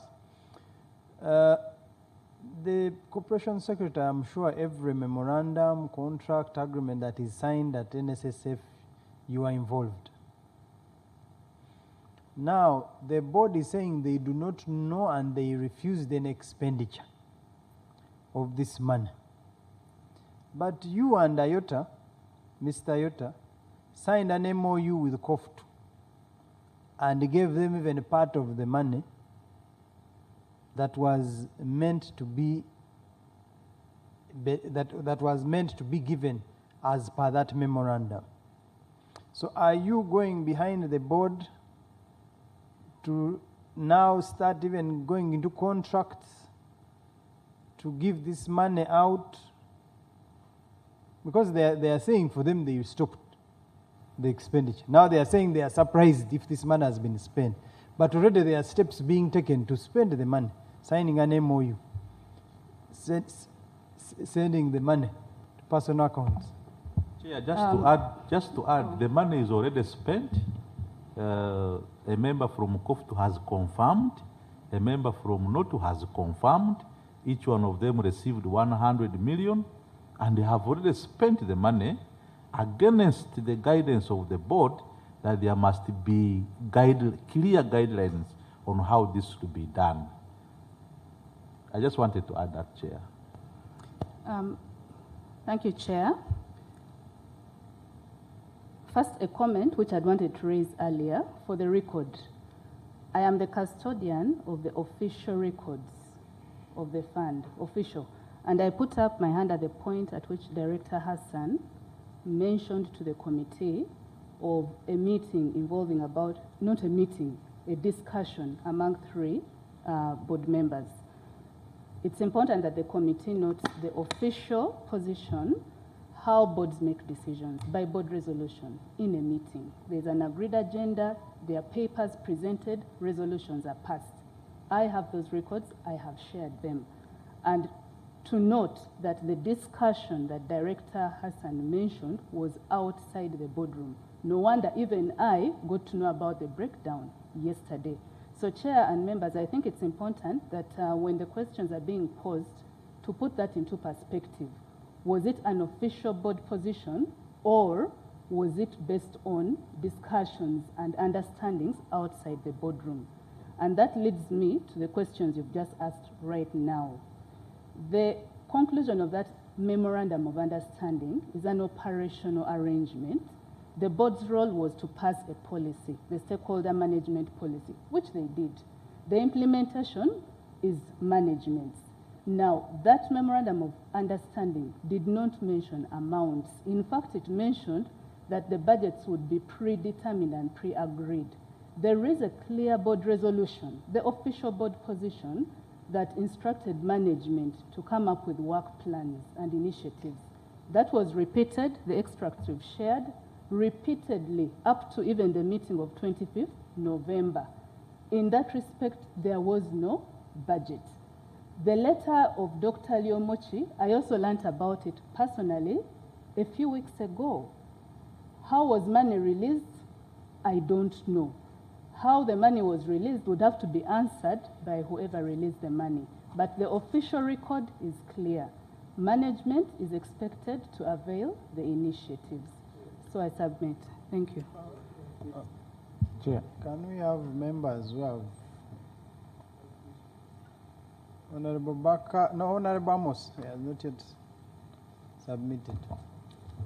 Thank you. Chair, I was looking at the chronology. Member from NOTU said this matter was shown to him when he was seated with Dr. Silva and on the phone of a former MD. And that in that discussion, Dr. Mugisha Silva advised that that matter was not the right way to go. Yes. Yeah, I said when we were in Imbarara, is it Ibulala? There is a hotel called Ibulala. Stan is my brother. The reason why I'm raising that historical background, I saw my friend Garogaba yesterday implying that we put a lot of pressure on him to give us money. No, actually. Yeah, so that's why I'm saying I was with Silva Mugisha in Ibarara. Then Garogaba joined us. Nyastan not even seated after break. Then he wrote this one. He said, "This one is for you. This one is for you." Then I said, "Under which framework?" And what was... now, this is the one who was soliciting me. Again, he's come here telling the committee that we are putting pressure on him. So when we went in Mbale, Byalugaba brought again that issue, and he wanted the board to approve. And Dr. Silva guided.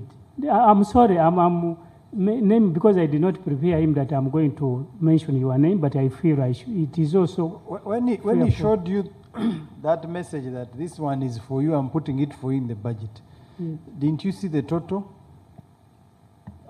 I don't remember, but as if he said 500 for 80 members of the board, something like that. He said 500 for 80 members of the board.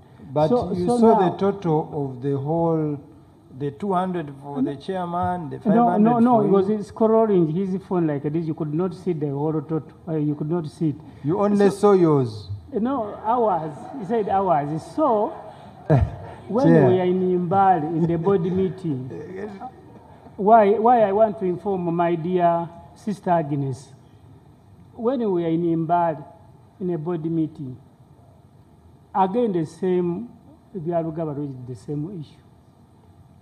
And Director Silva guided, and so you people, this matter of involving the board in matters of social cooperative responsibility. Chair, you can stop there. You can stop there. And no, that I would is do enough. that matter be drawn from us. Let other structures manage social cooperative responsibility, but not the board. Okay. Yes, in a board meeting. He saw It's okay. they scrolled. You proceed. It's okay. I wanted to develop it from the point where Dr. Silva guides, like you have put it. And he is still insisting that is the position. Okay? So the issue here we are looking at is eventually this money crops up under that budget of corporate social responsibility, and the corporation secretary is saying it was not approved. She's equally surprised. Yet we see your colleague, unfortunately he's not in, Dr. Yomochi, requisitioning for the same amount for that purpose. And you're saying you're not part of it. What is important here, and I'm coming to Agnes, is the corroborative evidence.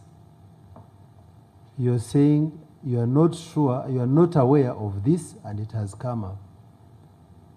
Since you're part of management of the fund, have you in any way ever had issues to do with this, with the acting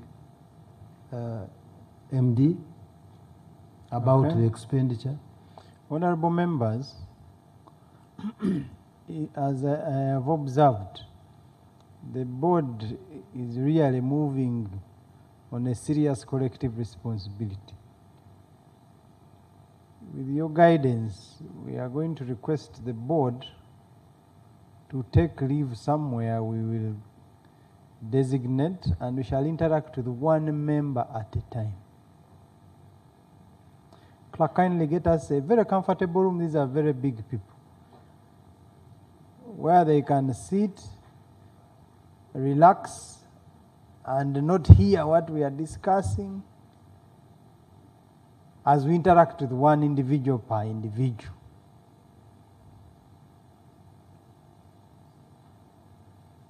Chair, through you, as the clerk makes that preparation, there is something I thought I could put across. Because we are looking at the 1.8 billion, but Why don't you wait? You can be the first to select who you wish to interact with. You can select the rest and start. I think I will begin with the most honest I've found on the committee. I think it's the most honest so far, according to our interaction. So. Okay.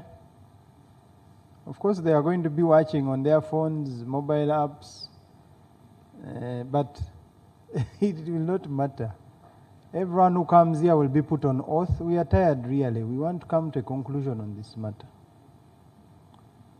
So can we have everyone else excuse us? Clerk, kindly guide them, except the gentleman who is representing NOTU.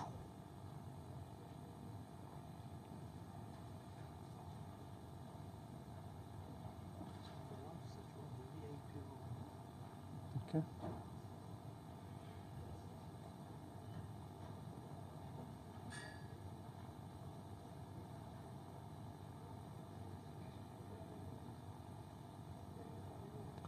It's going to be a very long evening.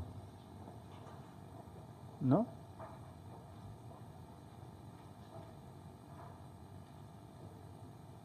Hmm?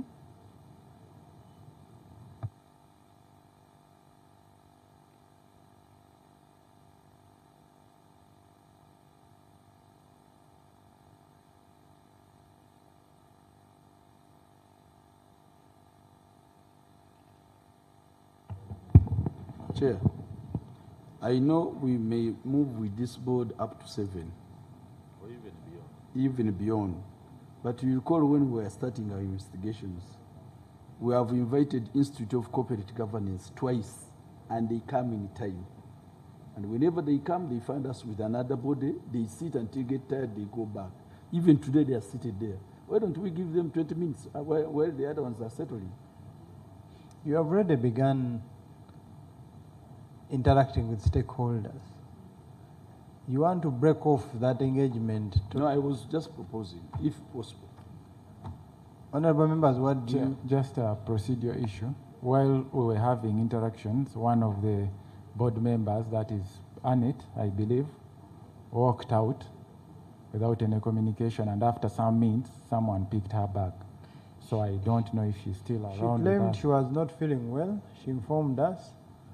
But because she feared, she had to come officially, communicate, and go back. So can we start with the gentleman? Honorable Massa. Can we have a gentleman on oath? Clerk, administer the oath.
So, I, Hassan Luavai Mudiba, solemnly affirm that the evidence I shall give touching the matter before the Select Committee on the State of Affairs in National Social Security Fund, NSSF, shall be the truth, the whole truth, and nothing but the truth. So help me Allah.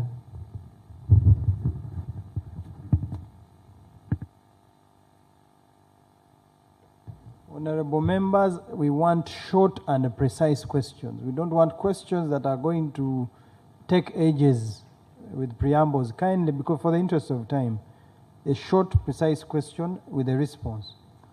I'm sure you're aware of what you have just done. I don't need to update you.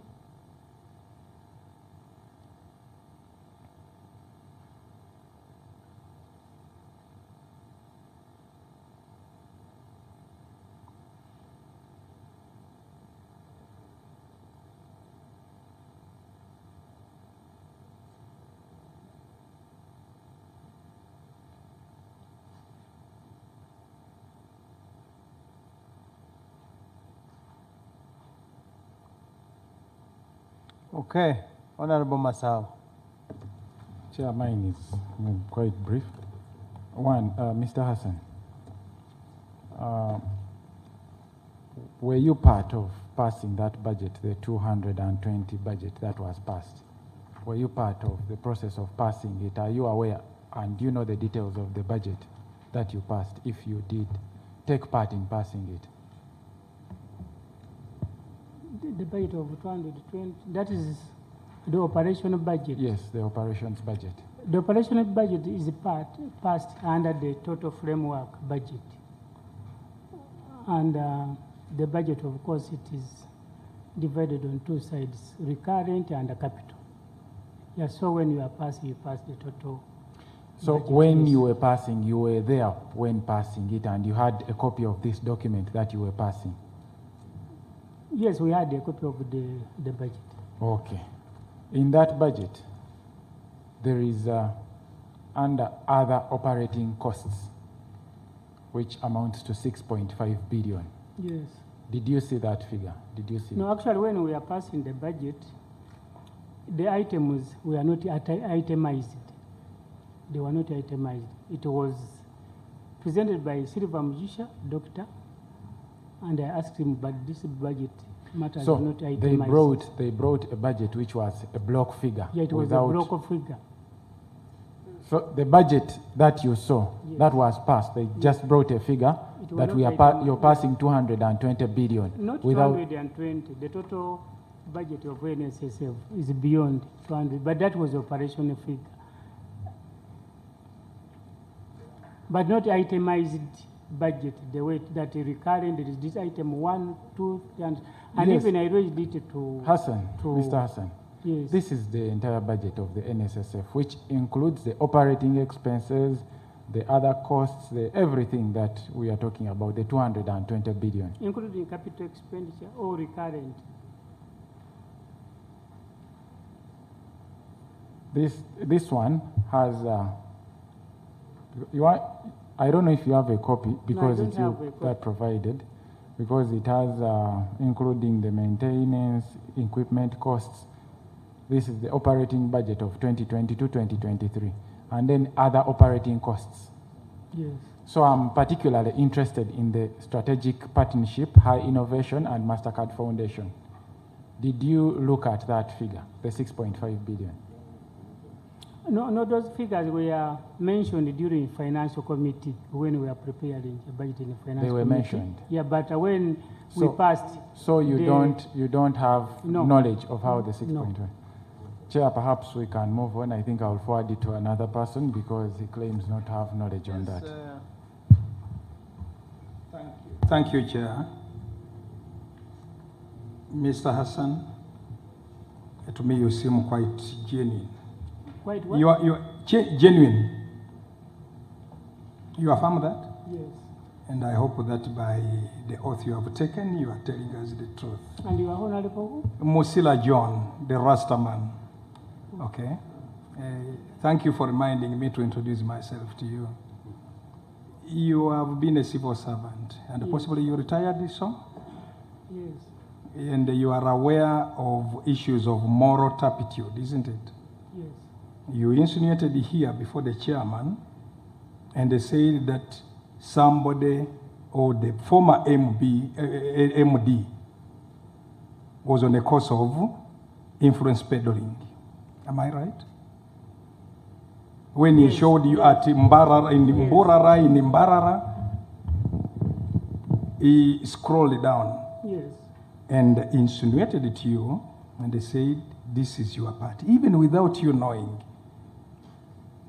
What did you do thereafter? Yeah, I have stated that. Yes. That I told him that if you are soliciting, I'm not interested in soliciting. Let us go to the board and address the issue of your contract before Mugisha. Good. And when we went in the board, we raised the 3 issues to the chairman. As this man expressed interest of renewal of his contract, they said he has not expressed interest. 2, have you appraised his performance? They said they are not appraised his performance. 3, has SACA, the committee which is responsible for staff, been involved? They said no. Then we said we cannot proceed, and that is where we ended. And we said you allow SACA to proceed with the process. Let him and his deputy express interest that they may want, they still want to continue, because we may renew when they are not interested. Then 3, you give us the performance appraisal. Okay. Mr. Hassan, did you feel that that was some kind of a moral turpitude issue and would be punishable and it would be criminal? And if it was so, did you report to the other body members? Punishable. Yeah, within. When somebody is trying to solicit that you may appoint him, that one, you know it from the civil service background, that it is criminal, it's not right. So did you raise it with other body members apart from Mugisha, who was almost witness while he was doing this? Yeah, when the board convened in Mbali, that idea was thrown out. We said the board should not be involved in corporate social responsibility. And I don't feel that under the law, I'm supposed to report everything that I get, even if I may have a case to present, but I think you may give other options a chance to sort it out. Thank you, Mr. Chairman. Thank you. Mr. Hassan, you are a board member, but you sit on 2 subcommittees of the board. Which ones? Yeah, I sit on finance and investment. Finance and investment. So in the subcommittee of finance, they bring you detailed, itemized budgets. Yes. That then you consolidate from the different departments and then bring to the board for approval. Yes. Now, the issue of corporate social responsibility, were you given itemized budgets in the finance committee? Yes or no? The issue of social corporate responsibility, of course we have several departments which report under finance committee. Yes.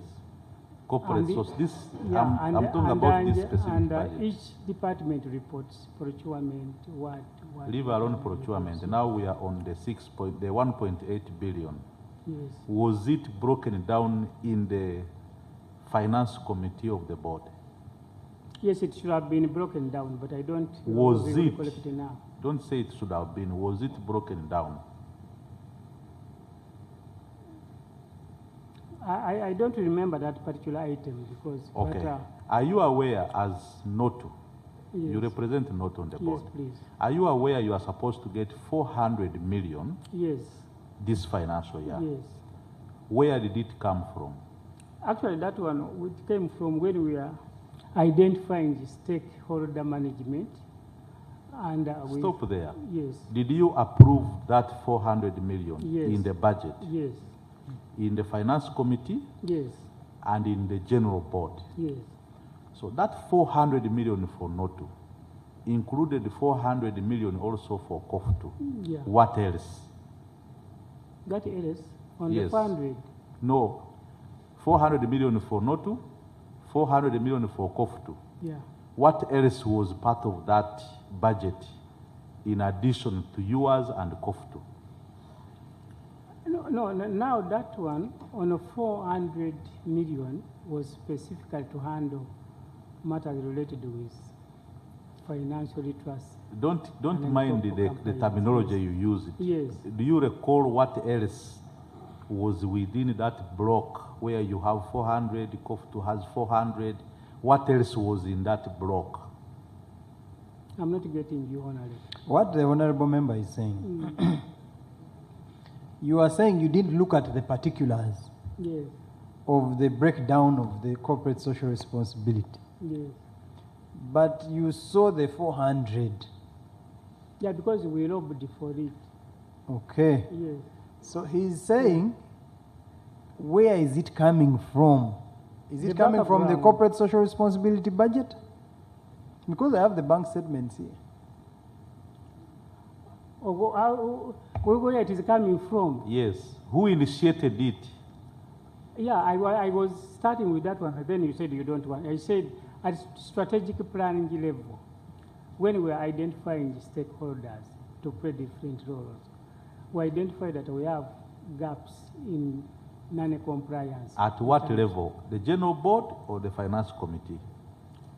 No, at strategic plan, it was at the board level.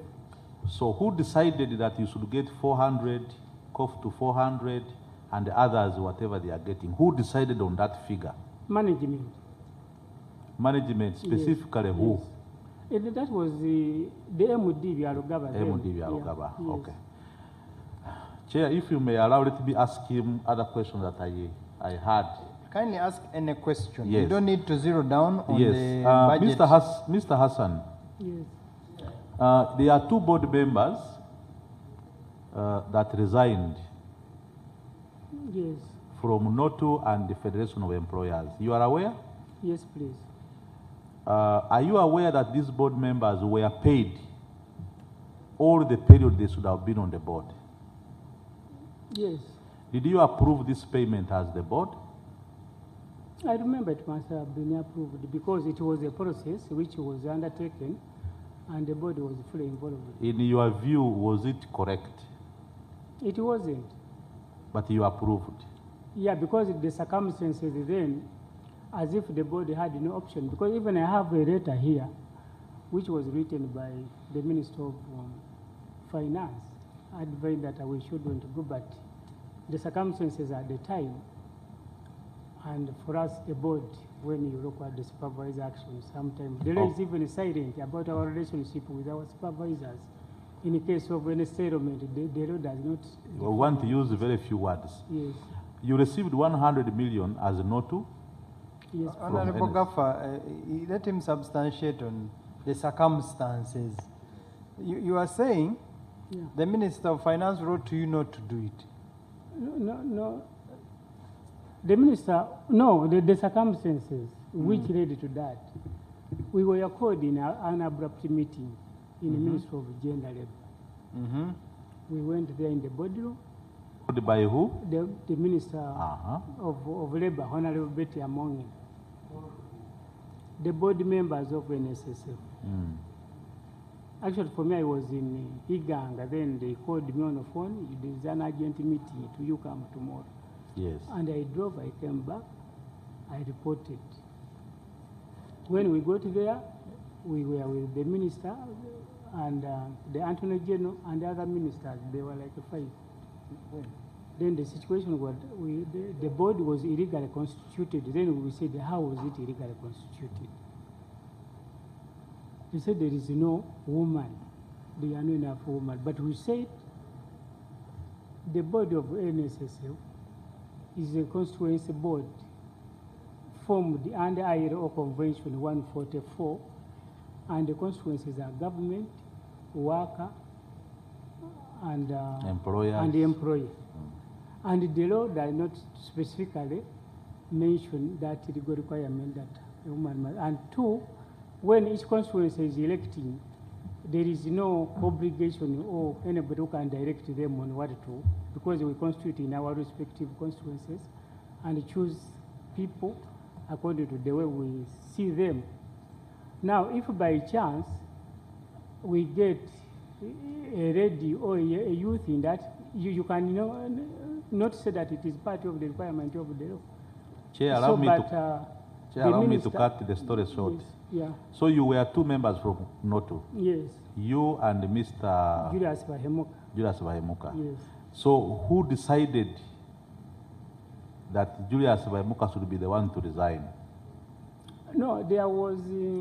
Why didn't you resign and leave No, Julius? for me I said I cannot resign. Uh-huh. Yeah, because I came to serve and the law is very clear. And Julius also came to serve. No, what I'm saying, the law is very clear. It defines how you come in the board and how you exit. Mm-hmm. But you came together? Yeah, we came together. But through the same process? Yes. Uh-huh. And me, I said I cannot resign. So who decided that he should resign? No, and there was lobbying. Then I think my colleague was convinced. There was lobbying? Yeah. By? Yeah, we say who was lobbying? No, because at first it was confirmed that there is no way somebody can be removed from the board until he has resigned, or it is defined under the law, the circumstances under a board member ceases to be a board member. So under that prevailing circumstance, there was no way anybody can make any board member to lose his... Finally, yes. On my side, Chair, Mr. Hassan, now this is only you. Forget about other board members, because this can save you alone, or it can take all of you. Tell us the truth. How is the process of budgeting and budget approval? Do you look at details? Do they just bring you block figures? Do they bring things in a hurry and you just approve? What exactly happens during that process? But I think what is happening in the NSSF is what is happening in other public bodies. Uh-huh. Yeah, where you find that sometimes things are not given due time. Like now, the board under the law is supposed to meet once in 3 months. And the issues you are covering, you cannot cover them in a single meeting. Mm-hmm. Yeah, they may require even more time, but you may end up being obliged to handle that thing within that short time you have. Mm. Yeah, so I cannot even blame anybody, but it is the law sometimes. So you are bombarded with so many things? Yeah, within a time. Like within a short time? You are supposed to have a quarterly meeting. One meeting, committee, then the board. I thought a board meeting like this one of approval of the budget is not a one-day event. It's like 2-3 days. You go somewhere in Mbale or Mbarara, and you are there for 2, 3, 4 days, and you do so many things. Yeah, even then, but if you look at the budget of NSSF, if it could be done the way Parliament does, it could be fair. Mm-hmm. But as of now, you find that you are given very little time to handle the magnitude of things. So you may end up rushing and even failing to take due attention to certain things. So you think it is intentional to give you little time so that so many things go without your notice? I can't say that it is intentional, because the blame may end up even with the framers of the law. Thank you, Chair. Yes. No mine is one. Who wrote off the Uganda Clays loan? I was not on the board then. No, but it has just been written off. Is it? No, I have actually I heard of that thing yesterday, because I followed the debate yesterday on the TV throughout. Yeah, I have never heard of it, to be honest. Yeah, but I was thinking the MD Honorable Masaba, Honorable Mr. Hassan, when did you begin working as a board member? When did you join? September last year. September last year? No, this is 2023. Yes. September 2020. 2020? 2021. 2021. Yes. But this was written off last year in the books of ending June 2022, meaning you should be aware of. Who wrote off?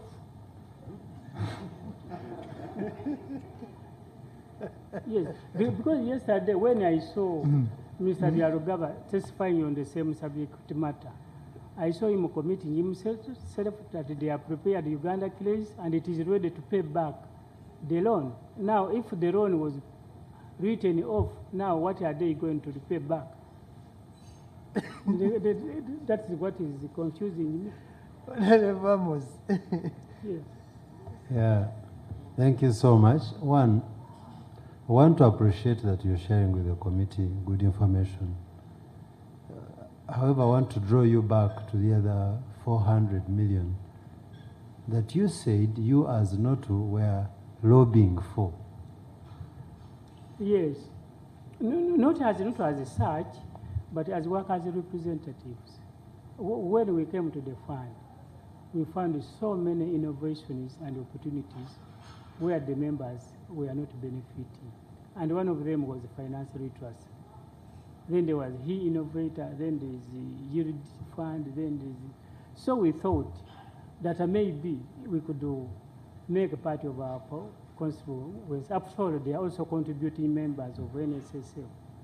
That maybe Okay. they could also benefit from that. Okay, so now- that was the consideration, that influence, but not that not to lobby it, because it was never even written to NSSF that we wanted this. But it is the directors who thought that this one could be an additional value of our being on the board.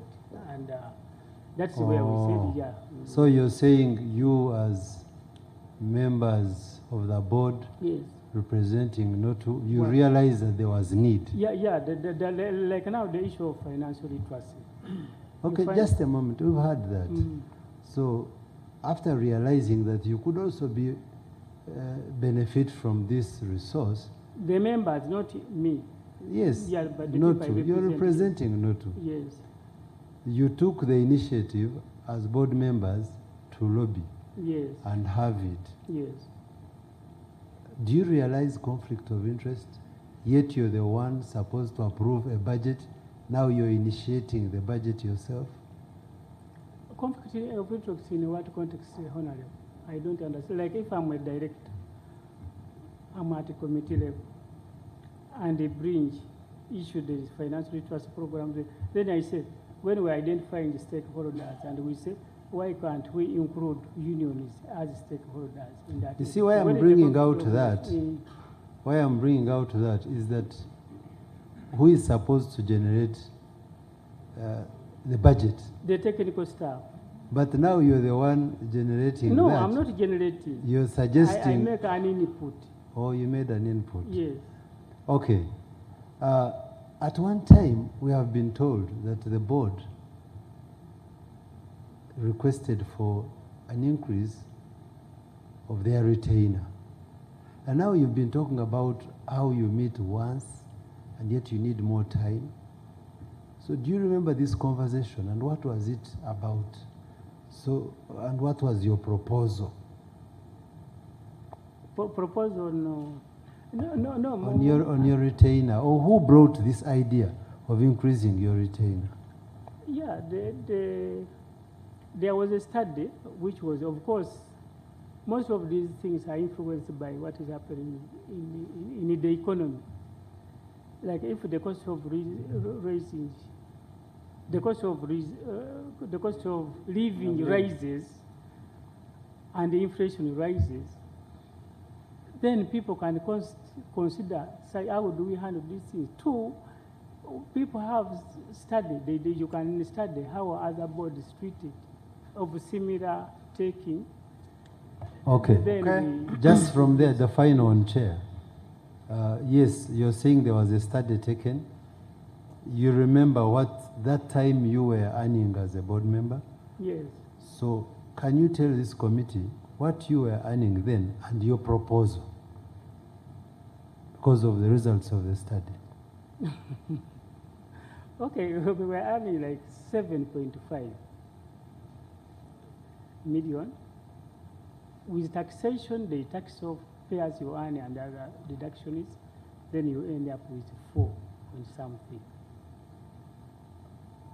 So our proposal was that it could go from 7, because there was a skyrocketing in the inflation.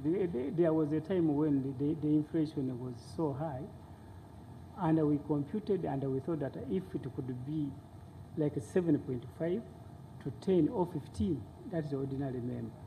then it would make that they make a deduction is over like 5 million, then you remain with 10. Yeah, but not that we asked for 30 million. Fortunately, the study was almost within that.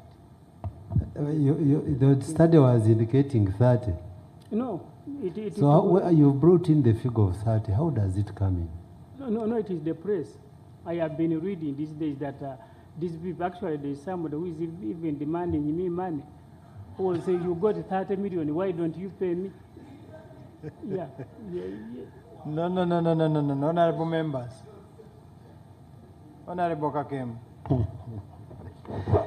Mr. Hassan, I want to thank you for being honest. Thank you. To serve the interest of your constituents on the board.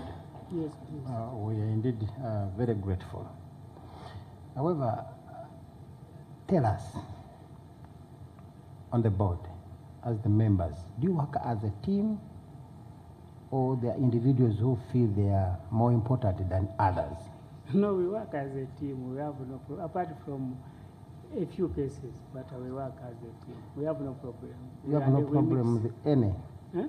You have no problem with any member? No, apart from this brother of ours whom we know, but we don't have any problem.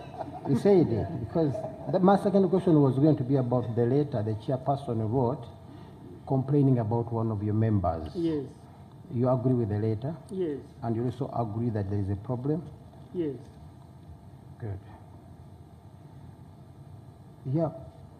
What would be your advice to this committee? Because this is a fact-finding committee.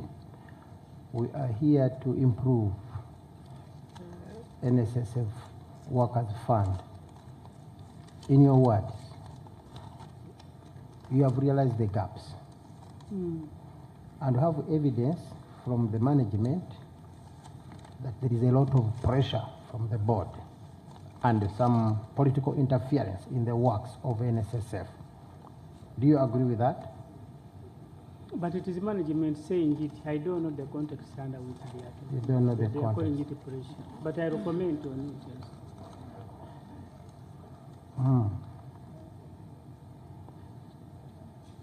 A member asked you about your knowledge on a resolution that was passed by the members in regard to your the increment of your retainer or emolument. You call it salaries, retainer, emolument. How do you call it? It is called the retainer. So it was under which circumstances or under which legal framework you feel that was proper that all of you must, increase your salaries at the expense of the savers' money? No, but I think, Honorable Kakembo, the issue here is the board entitled to remuneration or not. And it is yes, that all board, not only NSSF, they are facilitated in I agree you are entitled. Yes, yeah. But the increment, who determines what you will get? Okay, it is the Minister of Finance. Minister of Finance. What we do, like you constitute is that the way we do. You said it well. You can not go very far. You said it's the Ministry of Finance. Yeah, ours is it a determines proposal. your yes. Actually, retainer. We make but a this proposal. time we see the managing director writing to the minister that was a resolution from the body members, including the MD, that they were proposing an increment. Was that irregular or it was? No, it is within our mandate.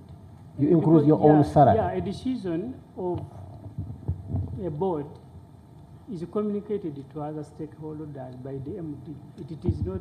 No, the decision, I'm not asking about the decision. Yes. I asked about who determines your pay, and you said rightly that it's the Minister of Finance. Yeah, actually appointing your authority. Very now good. it is That's labor. the Minister of Finance, now it is Labour. Yes. Whatever. Now, we have evidence, there is a letter from the MD, because he was communicating your resolution, yes, which I suspect you were part of the resolution, yes, because you work as a team. So yes. under No, the not law yes. of collective responsibility, you also agreed to increase your retainer. Yes, to propose an increment. Ours was a proposal. It is not an increase, but it is a proposal. And the law gives us that mandate. The law gives you the Yes, mandate. Yes. And when the proposal was received by the minister has the discretion to take it, to amend it, even to ignore it. Great. But what So- he did, he proposed that according to the public policy at the moment and the economic condition is prevailing, the figure that had been proposed are unattainable, and he gave a figure which he thought that it was adequate in Who the thought? circumstances. Who Yes. thought the figure The was Minister that? of Gender. The Minister of Gender? Yes. And was the MD writing the Minister of Gender asking for a crazy increment? So the Minister of Gender was right to reduce it down because it was too much beyond. Yeah, it is a proposal. It is like now, if I ask my son, how much money do you want? She can say that I want 100,000. But if I give him 10,000, he will say, thank you. Yeah, there is nobody who say that he doesn't want to teach money. Honorable We members. end Yeah, with but this the one. yes. I want to close with this. Yes. Mr. Hassan, you agree with us and with many Ugandans that there is a lot of workers' fund in NSSF. You agree? Mismanagement? You can call it irregular processes. NSSF is one of the best performing organizations I know in Uganda. Actually, the other time we hosted Honorable Amos Lugorobi, and when we engaged him, and he appreciated that, no, NSSF is not reckless as such. It's not. I'll end it. Okay. Honorable members, ask all your questions. All the questions you wanted to ask the other board members, because I'm sure they are watching and they'll still come prepared. So the best thing for you to do is ask all of them now, get responses, and we move to other stakeholders.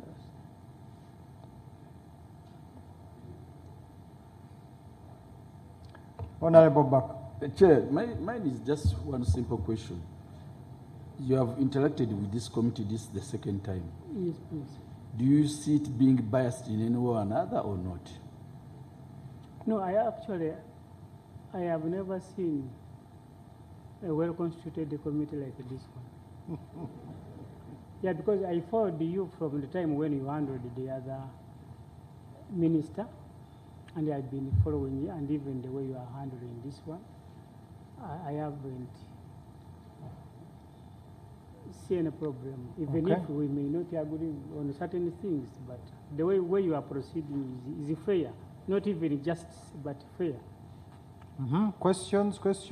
Yes, Honorable? Thank you, Chair. I just wanted to take back Mr. Hassan over the quarterly meetings you sit. Is your law completely that you cannot sit any meetings before within the region of your they quarter don't give some options of opening? like in cases of an emergency, that you can have more than the designated meetings. Okay. But of course, you cannot go to like you can't say that let us meet daily. Of course not. That a reasonable discretion is given to. I meant under duress that you are making a budget and whatever, and you need maybe 2, 3, 4 days Yes. scrutinize and whatever. Yeah. Can't you use that opening? For Yeah, example? no, actually, we beg if you can give that there should be some provisions within the law which allows the board to attend to certain important things. It would be very good for us. Bwana Hassan, did you as a board pass the work plans with the budget? Yes. That is enough. You don't need to preempt them so much. Yeah, but I don't know whether I can make a comment. No, before we, you will make a concluding remark. Now, the 40 billion, you are on the investment committee. Yes. We have seen the minister asking you to make sure and to get commitment from the MD to give the Grain Council 40 billion. Did this matter come to the investment committee of the board? It hasn't. Did it come to the board? It hasn't, because I remember the other time I'm a member of the investment committee, and the last investment committee we are asking management to clarify on the issue of Grain Council. Because we visited Kapeka, I was among the team. And for us, we took it as a field tour where Uganda learned certain things. And there were a lot of things. There was a professor who came and lectured us on the relationship between labor and the capital, and the need to harmonize the two sectors. And we appreciate it, but it doesn't mean that we are duty bound to take whatever we got. Did you pass the 6 billion within your budget? We didn't. You didn't? We didn't. Did you receive a request to reallocate money from your total operational budget Yes. to cater for this money? Yes, we got. And what happened after? No, and now when we got the request, it was it was a bit contentious because what was being talked about, we were talking about voluntary recruitment of members under the new Amendment Act.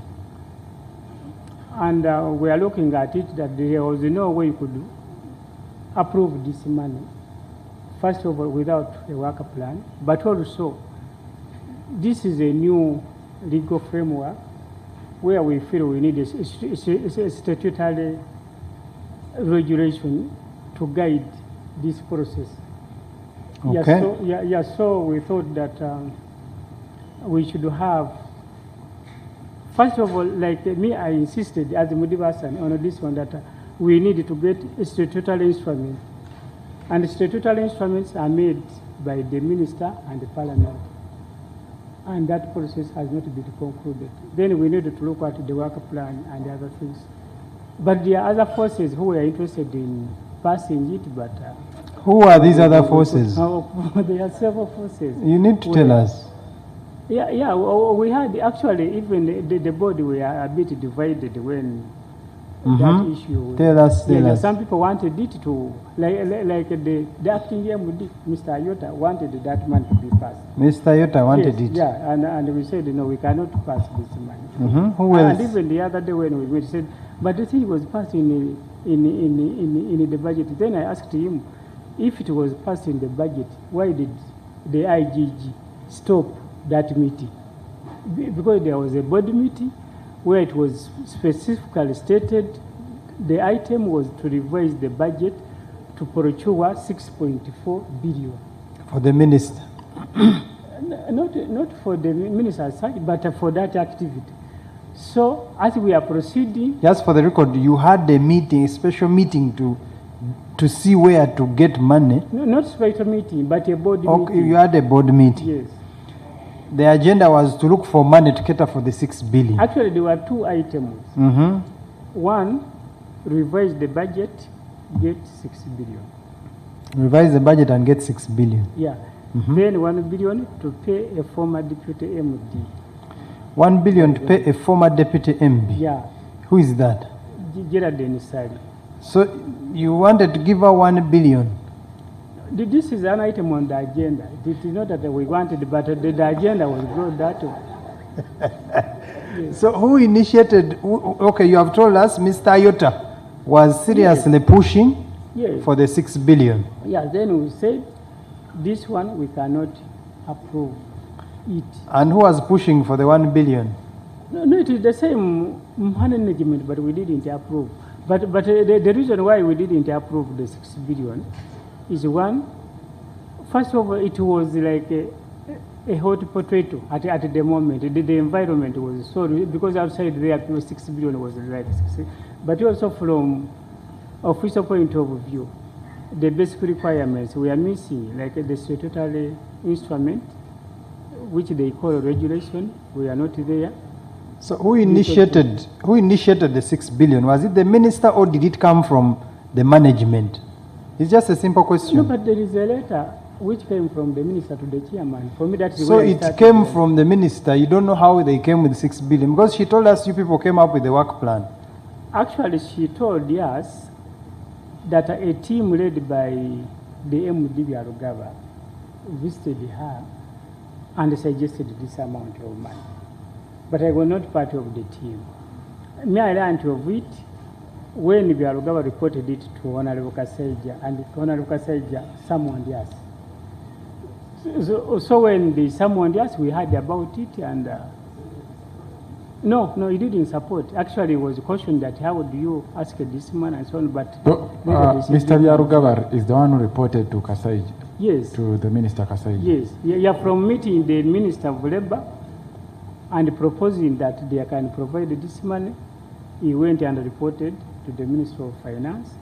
So the Minister of Finance had to summon the board and his colleague, and we had a meeting in finance about it. And how was the meeting? No, the meeting was stormy because it was a bit exchange between the minister. Why did Byalugaba report her after them going to her? That type of exchange was there. So why did you refuse to approve the 1 billion for the former deputy MD? And what did they tell you? Why were they trying to pay the former deputy MD 1 billion? No, okay. The lady is entitled to compensation, but the way they computed the figure, we do not agree with it. Compensation for what? No, she was illegally removed from her office. She was a deputy MD for NSSF. Then she was removed. Then she went to court. Now, when she went to court, court awarded her 200 million. 200? 200 million. Now, NSSF appealed against the 200 million. Again, after, even before the appeal is disposed, again they withdraw for out of court of settlement. And again, they want to pay? Yeah. So when we asked them, the logic is not coming. How do you appeal against the 200 million? And now again, you are requesting for 1 billion out of court settlement. So it was no measuring up, and we played out.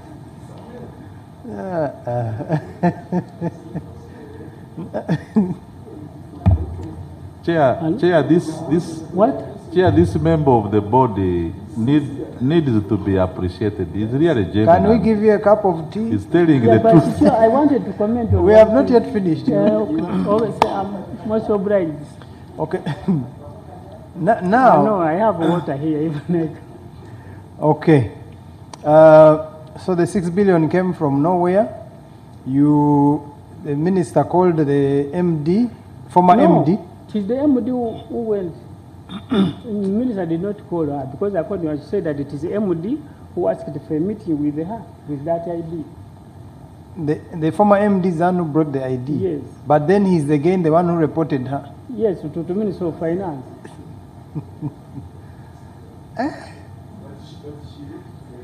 What? The letter she wrote. The chair of the board. Yeah, it is to the chair of the board, making amendments, suggestions to the budget, which is her right, by the way. So you it's under section 29 of the Act. To write to the chairman. She can suggest amendment, but here the issue comes: if the amendment is made, does due process take a course or it is disregarded? And for us, we think that even if there is an amendment, due process must take a course. And that is where we are.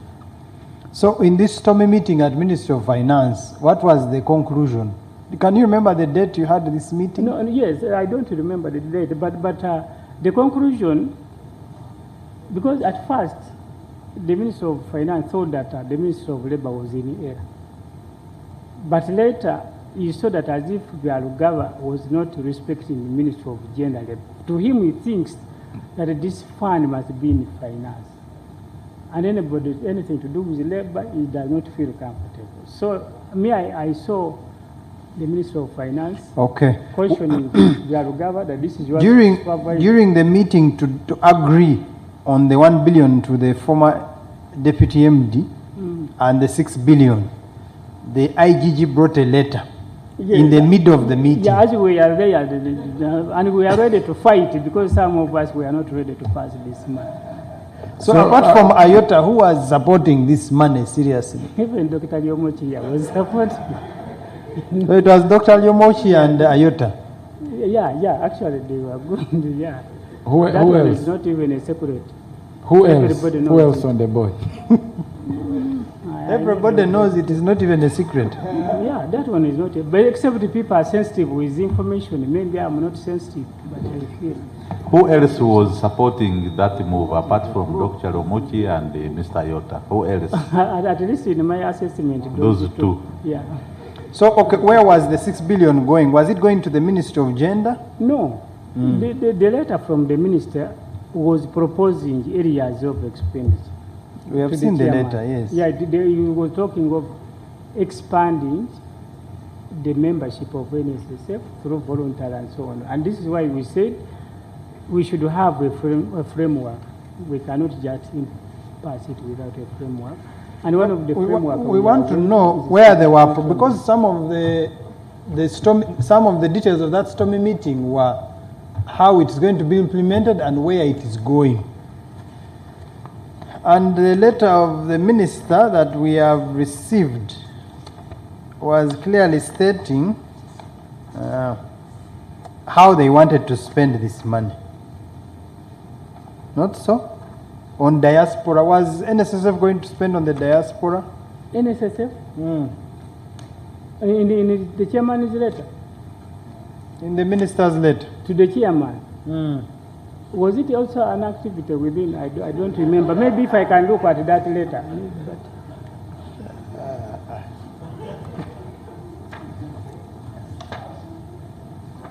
Okay. Let me ask you one question also.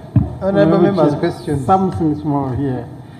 Mr. Hassan, I want to appreciate you for being honest. Now, we have a resolution from the board renewing the contract of Mr. Ayota. Did you participate in that meeting and the resolution there? As what? As the board, to renew the contract of Mr. Ayota. As what? As the new, as the MD, now he's acting capacity. No, but the board. you renew his contract for another 5 years. The resolution was to nominate him as a deputy MD. You nominated him. The board nominates. That we nominate and send it to How the many minister. people did you nominate on that day? On deputy MD? On the deputy MD, yes. No, How it many? is one. It was not a competition. You nominated one. It was not MD one, deputy MD one. Acting. So are you meaning nomination for acting or deputy MD? No, it is both. Because the two are different. his contract was renewed for another 5 years. After nomination by the board? Yes. As a deputy MD? As a deputy MD Yes, for another that one 5 we years. did. Based on his performance. Yes. And you appraised him. Yes. And you agree he was the best performer. He's a Yes, good man both who of can them, take yeah. care of our money. Both of them. Yes. And you have just told us there are some irregularities you witnessed yourself. What? Pushing. Irregularities. That is recent after nomination. Oh, before nomination they are good It's people. like a few weeks back. A nomination is like a few months back. Okay. Yeah. Acting MD.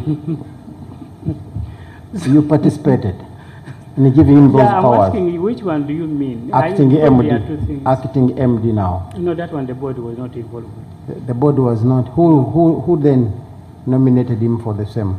No, nobody nominated him. But he is the acting MD. That is the appointing authority. Who is Yeah, the because appointing the authority? board just nominate, we don't appoint. Yes. You recommend, you don't nominate.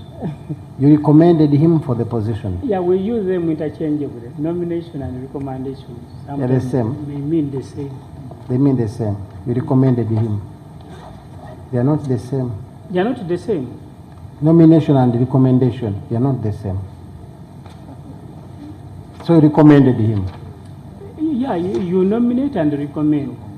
Based on what? Because according to what you've just told us, it seems you have also No, gaps in the way he has been doing I'm his work. saying, these people, even when we met the president, he said the reason why he wants these people to be appointed is on the account of their performance. I was asking what was the basis of his renewal? Best performance? Was he a good, the best performer in the company? Yeah. One, best performance. Two, when this fund was going to be liberalized, Ayota worked with us as trade unionists to defeat that liberalization. And we have been working with him very well. Even when he was the chief financial officer of the fund, we were working with him well. So he was a friend. Yeah. A long-time friend. Yeah, a long-time friend. That was the basis. No, for no, his no, renewal. not the basis. We are saying the performance, the networking, we are using them when. But how can liberalization his was- performance be the best when you've just told us that him and Dr. Yomochi, those two, were the one pushing the irregularity within the fund? No, but 60 billion compared to the 17 trillion, if you get that percentage, you cannot overall say that is a bad performance. Oh. Yeah, that can be a mistake in judgment, and we cannot disregard the good things one has done on account of a mere mistake in judgment Mr. Hassan, on a small thing. we are told some of the board members also contribute to NSSF savings. Are you one of them? Yes. Do you also save with NSSF? Yes. And NSSF contributes 10% for you? Yes, please. And you put 5%? Yes. For how long have you done that? You started when you joined the board? Yes. Or you have been before? To be a member of NSSF? Yes. I have contributed from NSSF from when I was in state council in 1980. Ah, so you came when you already a Yes, saver. yeah, I have my account, and actually when people were saying that I'm a civil servant, And they you are checked and found my And you are account. continuing. Yes. You think it is also proper that because you are not a staff of NSSF, Mm. you are a board member, you don't get salary, you get retainer. You think it is proper that NSSF contributes for you like a staff? Yeah, Mr. And not Chairman. only you, even other board members that. Mr. Chairman, actually those are the two comments I wanted you to. You to can allow make me the to comment, you can make the comment including on the that one one. of health insurance. And yeah, health yeah, I insurance. wanted to merge the two. You say something about them. Because I followed the debate yesterday very, very well, and I came thinking that maybe if I'm given the opportunity, we can. Let me start with health insurance. If you read Occupational Health and Safety Act 2006, section, there are several sections, but I can start with section number 2, interpretation section. Under that act, they use the word work. Please explain near the microphone Eh, because it is being recorded. Okay, yes. they use the word worker, and the word worker means, as per interpretation section, a worker means a person who performs work regularly or temporarily for an employer and includes a public officer. For an employer. Yeah, for an employer. Yes. And if you say health, in relation to the worker means not mere absence of a disease or infirmity.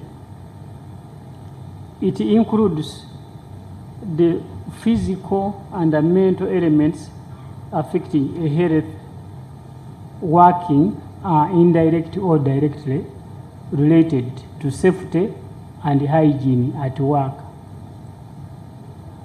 So here we were looking at, like, for me, I'm not an employee, as the act is saying. But what will happen if I'm in the lift and I get accident? Or if I am infected with a sickness within, when my performance as a body member of NSSF, or as I'm going or coming back to NSSF, I get an accident. How am I protected? And if you go to section 23 of the same act, it says employers' duty to persons other than employees. That is section 23 of the act. It says employers' duty to persons other than employees. Let me ask you a question. Are there casual workers at NSSF? casual workers, temporary workers? Yeah, they are there, but I have not taken much interest in it. Do they also get those benefits? I don't know. I have not taken much interest in You're a it. board member, you should find out. There is a committee responsible for staff. It's called the SACA, and I'm not on SACA. Who is on SACA among the board members? They will identify themselves. Members of the board, who is on SACA? Yes. The name again? Yeah, so... First wait. Penina. Penina. There are board members among you who are benefiting beyond the retainer and other allowances. You are going ahead to get medical insurance from NSSF, and you are getting NSSF contribution of 10% as if you are a staff of NSSF. How did this come about? Under what legal framework does NSSF, does the fund contribute for you NSSF savings when you are not staff and employees of NSSF? Chair, through you, Chair, as a member of SACA, that matter is actually a board matter. At SACA level, we do not handle the board remuneration. It's a board matter. It comes straight to the board. So it's a question that is open to the whole board, not to Yes, now you talk as a member of the board and as Okay. a lawyer. Under what legal framework? Well, there's no legal framework, but it is practice, a good practice that has been at the fund for all the boards for the last, I don't know how many years, over 10 years. Do you It is know? a practice. Do you know of any other board in this country whose members benefit like that the way you are doing? Any other board? We have National Water here. They have a board. Do your board members benefit from NSSF contribution and medical insurance? Tell me of any board in this country that has those benefits. Through you, Chair, we haven't done any survey or benchmark to find out which institutions do that, but it's something we can do so that we have an informed opinion about Under it. what legal framework? There is no legal framework. I was quoting the legal framework, Honorable, when... That legal framework is not proper. So I was still asking, I don't know where she's going, Chair. Maybe another member can respond. We have heard a lot from him. PS, Mr. PS Finance, we are told some members of the board, I don't know if you are also one of them, are getting benefits including medical insurance and NSSF contribution. Under what legal framework? Personally, I do not get that. Secondly, there is absolutely no legal framework for that. Thirdly, it is irregular. Do you refuse yours and others allow it? How did you not benefit and others are benefiting? Who made the decision on who should benefit and who should not? I do not know because that matter did not come to the board. Okay. You don't need to ask too I think management should be in a too better deep position to into respond it. to that. Mr. Agre, we have not yet heard your voice. I have come across information of a meeting where you refused the 6 billion to go to your ministry because you could not account for it under any legal framework. Just confirm. Chair, honorable members, it's true. We did agree that the 6 billion cannot come to Minister of Gender. But the intention, the earlier intention was to take it to gender. Not necessarily, because the letter from the Honourable Minister, when she was making comments on that, on the budget, and where the 6 billion is mentioned, was advising NSSF to consider those areas, what she called strategic areas, and allocate funds and gave a figure of 6 billion. So I'm not aware that she wanted it to come to Minister of Gender. Because in that meeting, you were the one who refused. Maybe they were telling lies, but they informed us you are the one who refused this money because you could not account for it under any legal framework, but the intention was to take it to gender. It's just yes or no, because I know she's your boss. I don't want to get into problems. So it's a yes or no answer. Was the intention to take it to gender, yes or no? No. Okay. Do you have any questions, honorable members? Honorable Massa. Chair, I just have two, but brief. One that I wanted to ask before they moved out. Perhaps Dr. Silva or the chair could answer it. When we look at the other operating expenses, where the 1.8 billion appears, then there is that of the MasterCard Foundation. There are 4 sections there. And then there is again another one termed Financial Literacy Program. You're allocating still 400 million. Then there is partnership with DPP, URSB, NITA, UNIRA, 219 million. So where was this other money going as well? The 400, it's not part of the 1.8 billion. This is another figure, 400 million and 219 million. Then the second one concerns, I think the chairman is best to answer this, the development of Yusuf Lule. Perhaps you could give us more light because management gave us their view yesterday. We need you to give us a view as well because there are procurement issues. And you were advised, chairman, by the PPDA that the process should be done again. There were issues that in the pointing system, you had this way you played around with it, and then you wrote again declining their device, and again they wrote back standing by their position. So you should highlight that as well. Okay, and the gentleman you left behind, Mr. Hassan, told us, this is to the chairman, told us that the minister, so that they were not involved in the appointment of Mr. Yota in acting capacity as MD.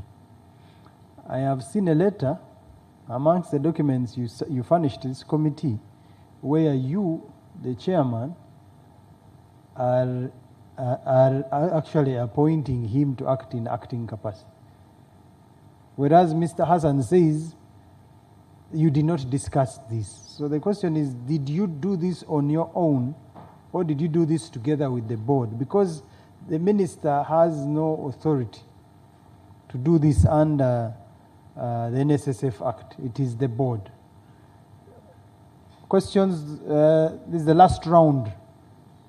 We have another. Honorable Kakembo, then Honorable Baka. Yes. Thank you, Honorable Chair. Mine will go to Mr. Chimboa, the chairman. Mr. Chimboa, this committee is interested in knowing the relationship between Metrobus and NSSF. And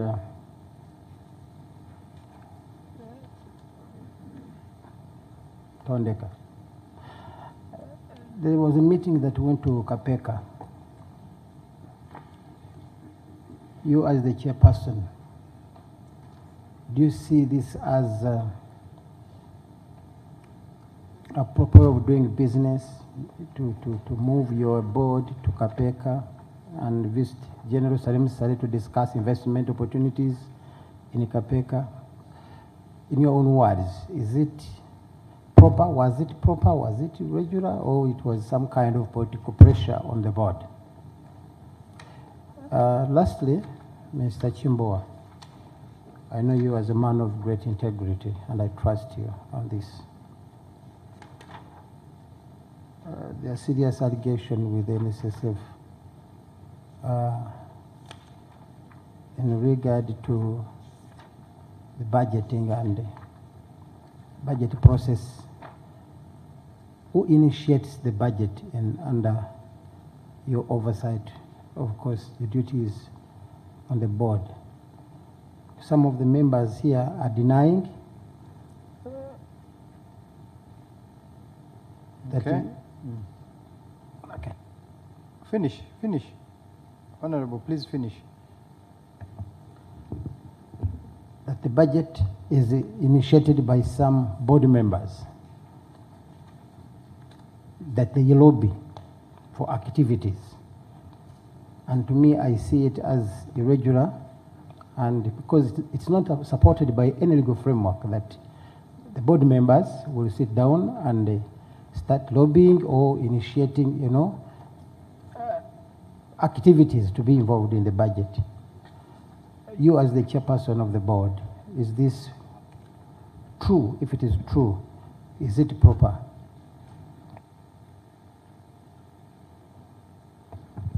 Chair, mine are brief, just two questions. The first one goes to the two sisters on the board. Then you can answer. We have called you here twice. Do you see any biasness in the transaction of this committee? The second question goes to the chairman of the board. Under corporate governance, transparency, teamwork are some of the qualities that are required. In our file here, which we got from you, we are seeing 2 or 3 letters you are writing to the minister about one of your members not being cooperating with you. Could we expound on it for the committee to know? Okay. Respond to those questions. Thanks very much, Honorable Chair. This is the way I'm proposing we go. On Yusuf Lule, I'm going to talk very briefly, and I'll ask the head of projects, the committee on projects, to conclude on the Yusuf Lule. Now, on the issue of the appointment of Ayota as acting MD, I am still going to talk almost very little because I wasn't in the country when all that happened. There was an acting chair, and he's seated right here. So he's going to talk about acting MD or caretaker MD. So the two are going to be clearly outlined. On Metu and Trondeka, I will explain from A to Z. And on the issue of Kapeka, from A to Z, I will take on that myself. On the issue of the budget, I will still make very little comment, and I'll ask the head of finance in charge of budget to say something about budgeting and the difference between provisioning and authority to spend, because the two are different. Then finally, on the issue of governance, teamwork, and the letters I wrote to the Minister for Gender, I will explain that from A to Z. So we start with Yusuf Lule, Honorable Chairman. On Yusuf Lule, we got a petition as a board that there was something wrong going on with that project. So as a board, we decided to seek, again, assistance from PPDA, because they really are the authority. So we asked PPDA to investigate all the claims that were in the petitions. PPDA responded. And when they responded, management came back to us as a board. So we said, no, you come back to us as a board when you have a complete answer to what have been raised in the petition. So, and we want full support from PPDA, otherwise the project doesn't go ahead. So while all that was going on, we were overtaken by events. So I would like my colleague from projects to have something to add on. Chairman, you've not concluded or clarified clearly. PPDA came out with a report, yes, explaining and stating that the grounds under which the petition was done, it was yes, right. Yes. There's a procedure that was supposed to be used, and you were supposed, yes, which was weighted, whereby financial scope had 60% yes, feasibility, but you played around with it. The ones who were in charge, not maybe not particularly, but whoever was in charge played around in order to favor China Railway, that China Railway Construction Company, to get that bid.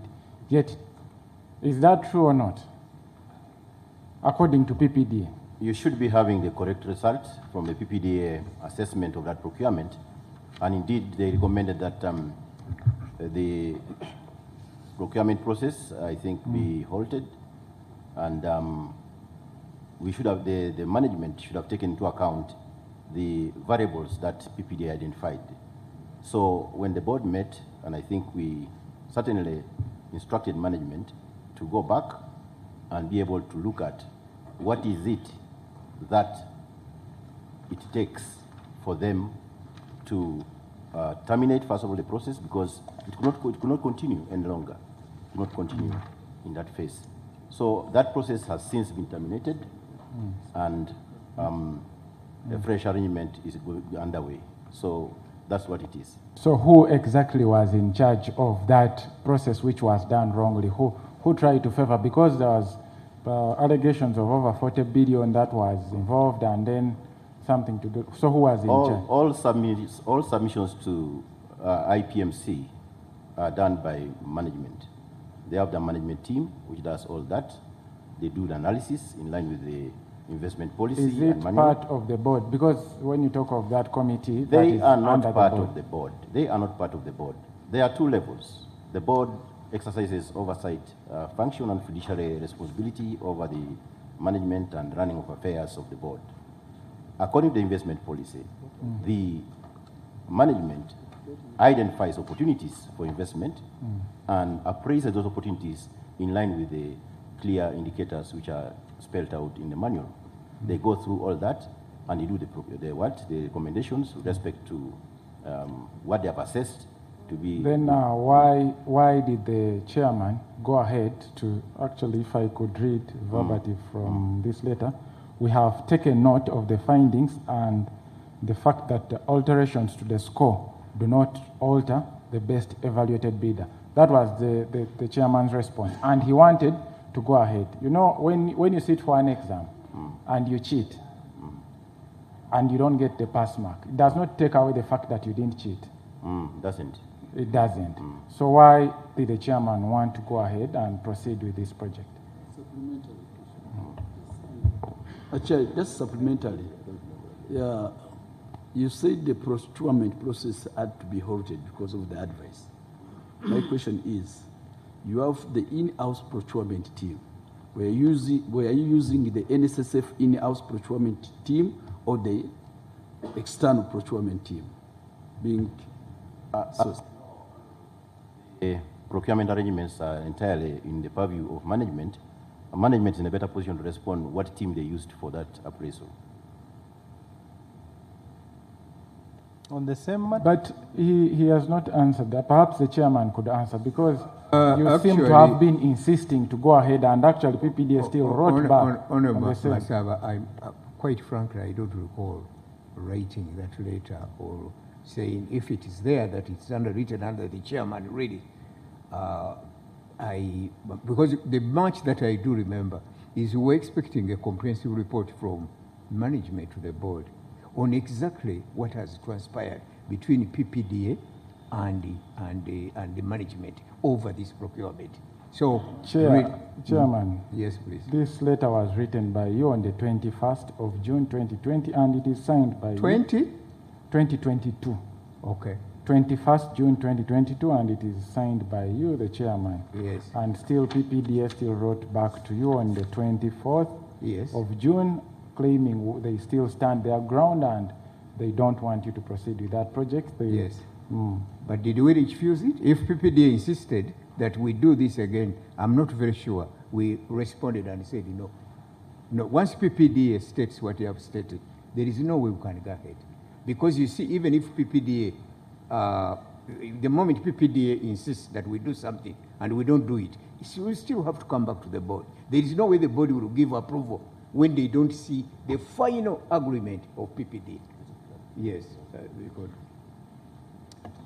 Chair, the issue of PPDA really came to the board by virtue of being a complaint. The board would never have involved itself in a PPDA process because it is barred by law. But the only entry point we had was that a complaint was raised to the chairman of the board. And I remember I was one of those people who said, if the issue has been raised to you, let's refer it to a competent authority to investigate it, and that was PPDA. PPDA investigated it, issued a report, and it had some substantive recommendations they were making. Now, when they made those recommendations, there was a bit of some discussion, and I think that letter you are reading was probably given to the chairman to sign by management. Now, when it went to PPDA, PPDA insisted on their recommendations, and we, as a board, prevailed over management to comply with the PPDA guidance, because I know legally it has implications if you don't comply. And indeed, management complied. They put in place a different evaluation committee who carried out the re-evaluation. Before the re-evaluation could be completed, there was another directive to change course and go for a different person, and which process management is still undertaking. Members, remember you have a stakeholder you are going to interact with after. So kindly be mindful of time. Keep your questions brief. There were questions that we have not yet answered, Mr. Chairman. Please. There is the matter regarding the appointment of acting MD. You were calling him acting MD, but I think he's a caretaker MD, and the two mean different things. So I wasn't in the country, but the acting chair is right here. Yeah, thank you, Chair. In the absence of the process of concluding the appointment of the substantive MD in line with the board recommendations, the board meeting which sat when we received a letter from the minister recommended that we, for purposes of being accountable officer at the head of the institution, since there is a substantive deputy, we can give him to hold in the interim until the consultation the minister was undertaking would be concluded. So it was just a temporary assignment. As soon as that is done, in order to allow him be able to head the institution and really take responsibility for the accountable functions of the fund. In any case, anyway, the deputy, under normal circumstances, is a de facto person to hold office in the event that the substantive is not available or he has traveled. Is usually the one who holds the portfolio. Just holding the portfolio in order to keep the business of the fund running.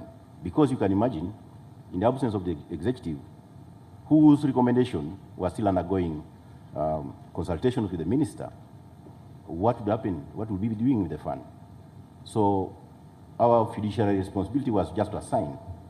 It had no bigger legal implication apart from holding. In any case, anyway, he's a co-signatory to the accounts of the fund and also the operation of the fund, even in the presence of the substantive MD.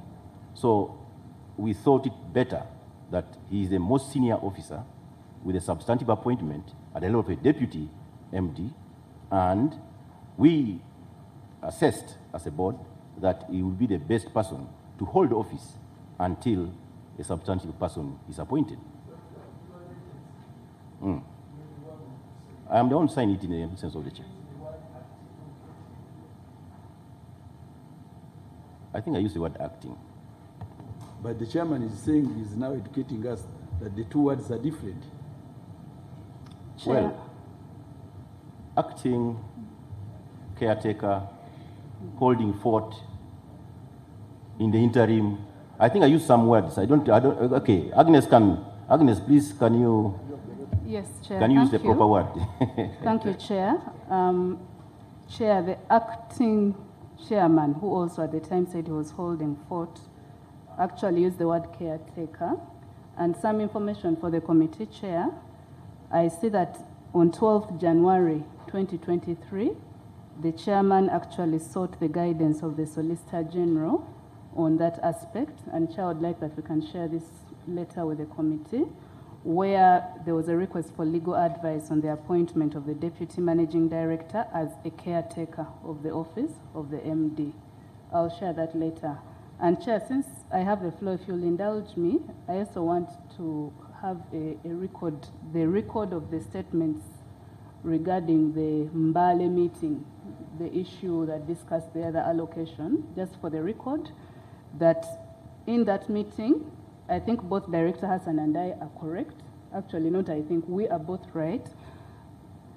When we shared these minutes, Chair, with the committee, for the record on page 12 of 13 of those minutes, when the issue of the revision of the board remuneration came up, myself and the board administrator were asked to step out of the meeting. So it was an in-camera session. We were not privy to what transpired in there. So I just want that on record. And we've shared these minutes. And when we returned, we were given the resolution of that board meeting, of that session. So what transpired during that session, I was not privy to. For the record, Chair. Thank you. Mm-hmm. So when you were asked to excuse yourself from the meeting for that period, and you are the secretary to the board, so who took the minutes for that period? Chair, when we returned, we got a brief of the resolution which had been made, which is what is in the minute.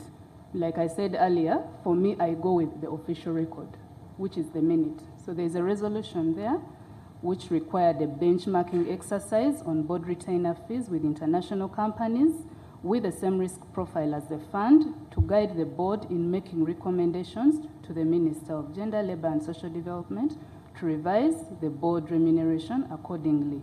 The benchmarking was to be concluded within 2 weeks of the meeting. Chair, we've already shared with the committee a report of the firm that was engaged, Japheth Kato Consulting, which is what led to the proposals that were made following a proper benchmarking. How much did you spend? So you hired a consultant to benchmark on how you can increase your benefits.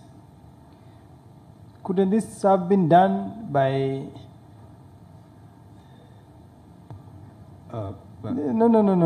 She was still making it. She's your lawyer. Chair, benchmarking, it's not an unusual engagement. Like we shared yesterday, the head of HR, if you recall, talked about the survey that is done in which the fund participates. It's not unusual. So yes, it could be done in-house. The challenge usually comes with the ease with which you can access information from comparators. And this was to involve international companies, etc. So how much did you pay this company to benchmark on how to increase the allowances?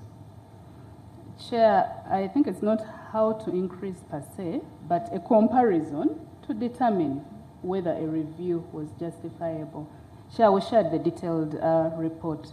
The amount, Chair, I don't know offhand. If you allowed me, I would avail the particulars after this session. Thank you. Proceed. If she doesn't know the amount, are you going to force it? Offhand, Chair, I can get the amount if you give me. Maybe the chairman knows it. Oh, I actually don't know, because it was the board just gave this assignment to management that do what is normally done in every organization. When you are going to take a decision of that type, you better look at what others are doing. And by the way, it's not only just saying the figure is so much and so much. Okay. There are lessons also for us. Okay, Chairman. Yes. Where did you get the money to do this benchmark? Who approved this money? This is in the management, I think. But does management have the authority to make a budget? The management doesn't, but this is part of their operational budget. When they do these surveys in HR, they do a number of other studies in terms of operation. Shouldn't it have been budgeted for? Because in NSSF, you can't have money lying there. No, it must have been somewhere in their budget, block figure in the budget, which we approved a long time ago. So when an assignment like this comes in, it's an operational issue. The body doesn't come in to check how did you select the consultant and so on. No, we just get a report from management. What was the name of the consultant again? The name of the consultant, I think it was the Japheth Kato Consulting, if I recall, because I think he's Japheth Kato? Japheth Kato Consulting. JKC Consults. Yeah. Okay, kindly respond to the questions the honorable member no. has asked. I think there were questions that now we are working on going down. The next question is from Honorable Kakembo regarding Metu and Tondeka. I just want to make this brief. I was the founding chairman of Tondeka. Now, Tondeka's job is very different from Metu. Metu is a manufacturer. Tondeka is an operator. And the two don't connect because Tondeka's products come from Kira Motors. Now, what I know is from the record of management, Metu put a proposal to the management of the NSSF. And as usual, the investment committee went through the process analyzing whether this is technically feasible, financially viable for the fund, and they brought a report to the board that it wasn't. Now, in the case of Tondeka, they have never even made a phone call, from what I have understood. They have never made a phone call to NSSF. There is absolutely no link at all between Tondeka and NSSF. The relationship is between Metu and NSSF. Yes. Now, the next point is about Kapeka. For as far as we are concerned in the board, Kapeka is a brain trust, is a platform for debate and discussion on alternative options to grow this economy. And the meetings that have been in Kapeka, or the particular one on 6th December, was about capital and labor. How does the fund help this country to rethink and reset the priorities around social and economic recovery of this country? So Kapeka is not political, the way many people are making it. For us in the fund, open-minded as we are and curious on options, Kapeka is a think tank, is a brain trust. The other question is about the budget.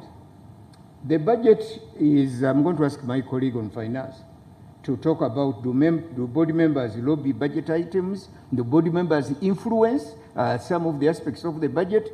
My colleague will answer, but what I know is what we put in the budget does not automatically mean that you are authorized to spend it. Oh, yeah. When you put a provision in the budget, which we may approve, it does not necessarily mean that you are really going ahead to spend the money that is in there. So over to you, Finance. Okay, thank you very much, Chairman. I think just maybe to start from the point the Chairman has made. When you are not to spend, when it is provisioned but you are not to spend, we put a rider. And the rider is very clear. Maybe we say you can only spend this after developing spending guidelines or the work plan. Otherwise, the rest of the other things can easily be spent in accordance with the bylaws in the institution. Now, how do we budget? The way we budget, you first look at the funding strategy.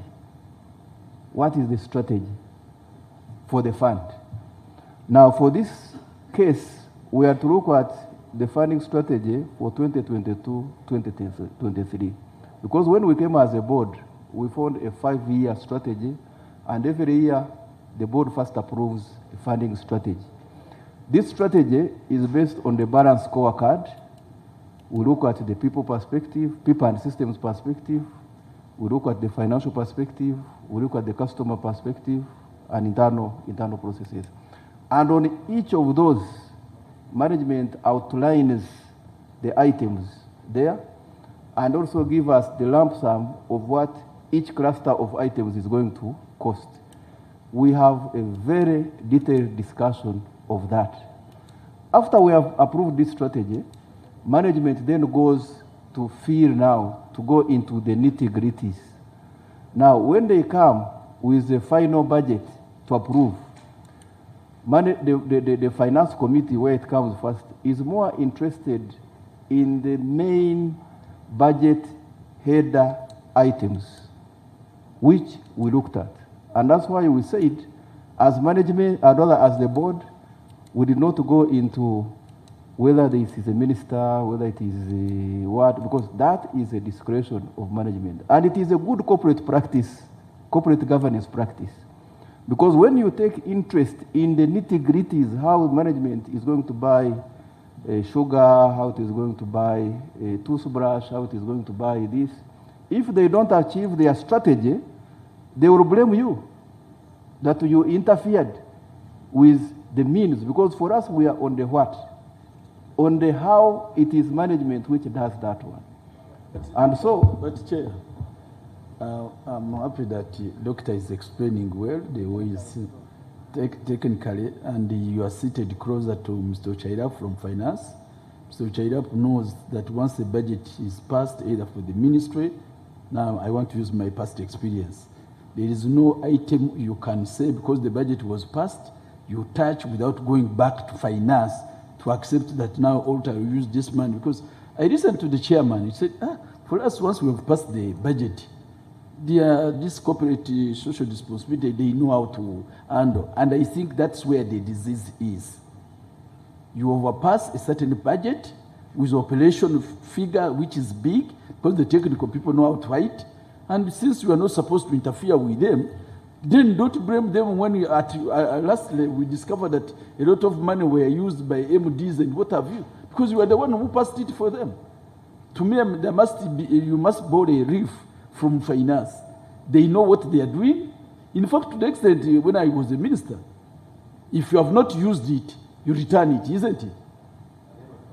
At the end of the financial, simply because we are not allowed to touch and use it for another item. Why don't we borrow that leaf? In future, it's going to bring the good management of the funds. Chair, we are speaking the same language here. Management is also not allowed to shift items at a certain level from one to another. But definitely the board is not interested in how many bottles of mineral water you are going to buy, how many of this, how many of this.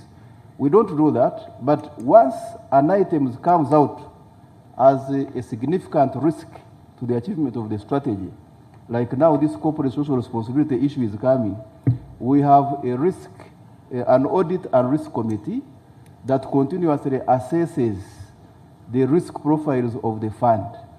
And like now it seems to be a problem, we seem to be picking it, that the use of corporate social responsibility budget is posing a potential risk to the implementation of the strategy, and we can assure the committee that this is now going to be our area of emphasis. But at the level of risk management, which is the responsibility of the board. Kindly respond, we are running out of time. Chairman, Honorable Chair, there was the last question which was around governance, and I think Honorable Bakabulindi mentioned something about teamwork, cooperating and transparency and so on. Mr. Chairman, I would like to state, and I've stated this before, and I will state again. In my experience as a chair, this is probably one of the most wonderful boards I've sat on and worked with individuals who are all present here. I feel very proud, and I have no reason at all to doubt any of the members here in terms of cohesion and focus.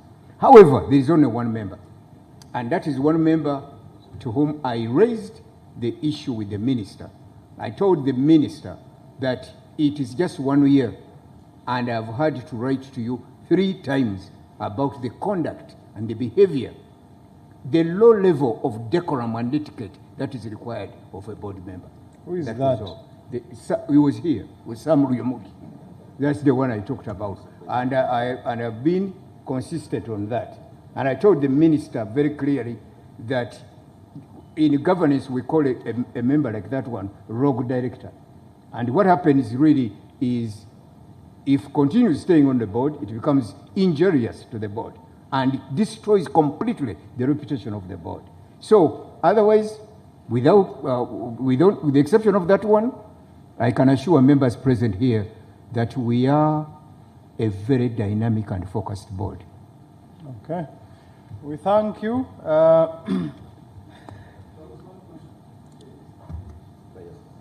Which?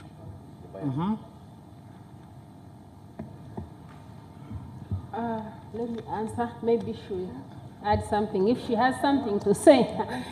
Yes. Thank you, Chair. The question asked was like our judgment, me and her, on this committee. To be honest, I've done board excellency performance, and the way I see this committee, since when you started, you have possessed integrity. You are so united. Your judgment looks to be on note.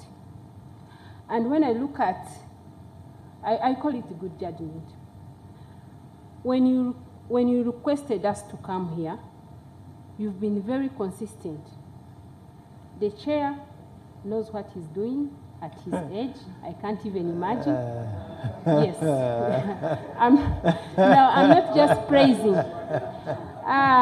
Yes, I know all of you. I've done Honorable Amos Masawa, Honorable Richard, everybody, Honorable Baka. What I'm saying is that I cannot go outside there and say you are biased.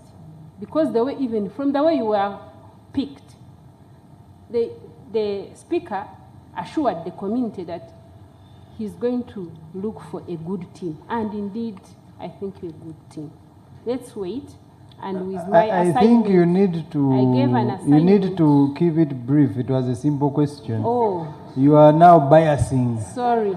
You are now biasing the members. Yes, Chair, I also have something I wanted to mention on insurance, medical insurance, just something small. As a health worker, Sister Penina just mentioned something that good practice. The way how this thing came to the board, the management gave us a scenario of a chairman who got sick. I don't know whether it was during COVID.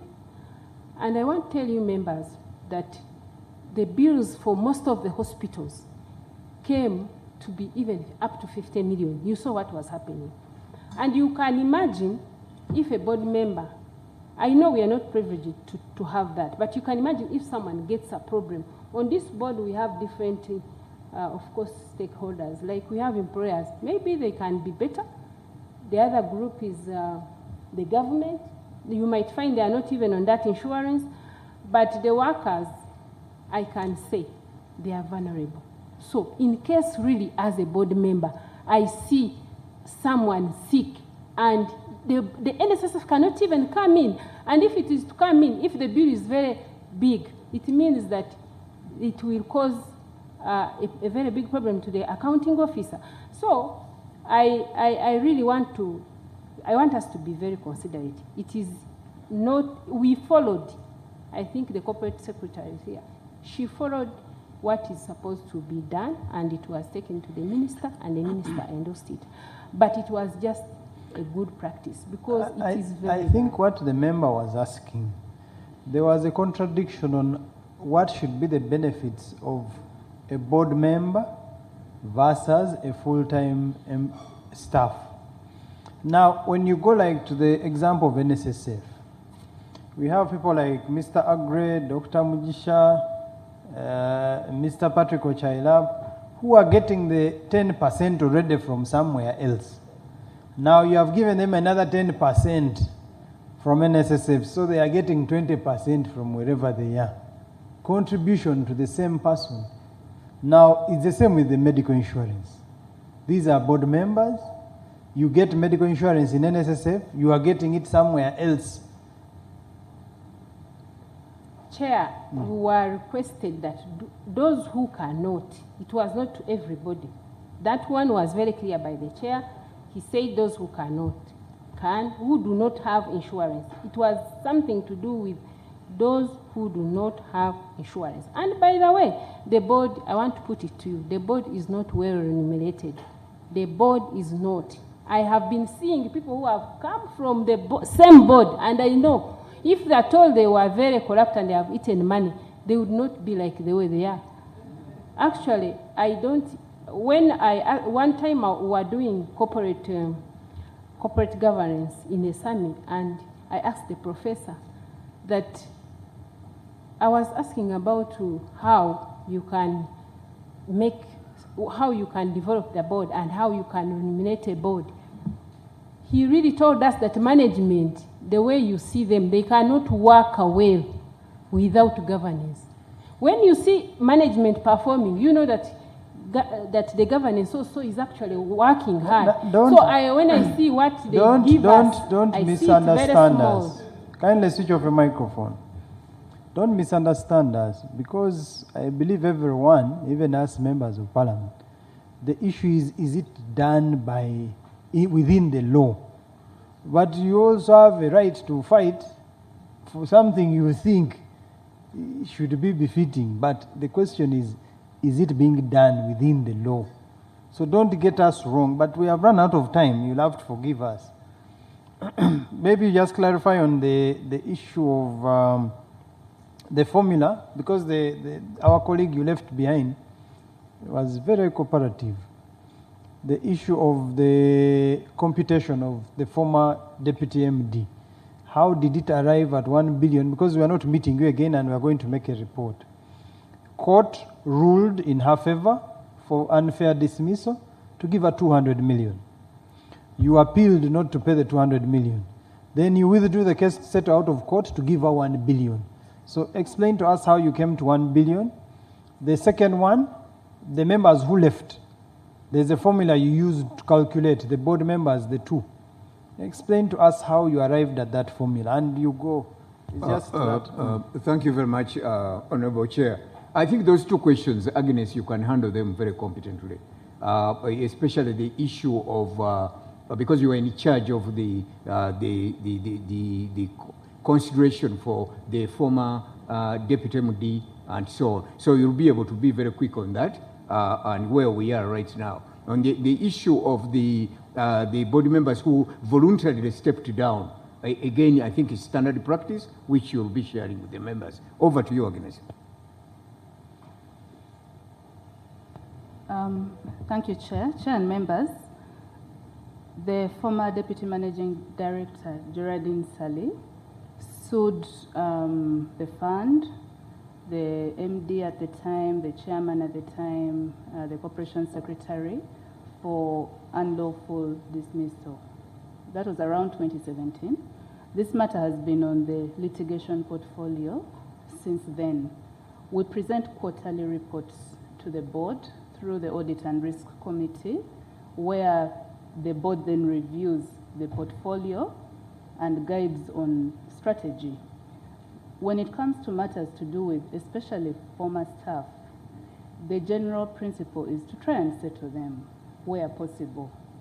So there is always continuous engagement, even for all other litigation, because being in court, the longer you stay, probably means the higher the financial impact could be in the long run, depending on how the matter is resolved. It was in that spirit that an engagement was had with Geraldine. There had been a proposal earlier, so there was a case where a determination was made in her favor for 200 million, then 50 million as for contempt of court against the fund. The fund appealed. So every quarter when we present these cases, we are challenged. Is there any merit in your case in court? Are you confident that you will succeed as the years go by? So an assessment was done by internal counsel and with external counsel as well. And the position was it's a 50-50. It's a 50-50. So based on that, why 50-50? Because the fund lost initially. So what's the guarantee that you will succeed in Court of Appeal? That said, do we still want to pursue this matter?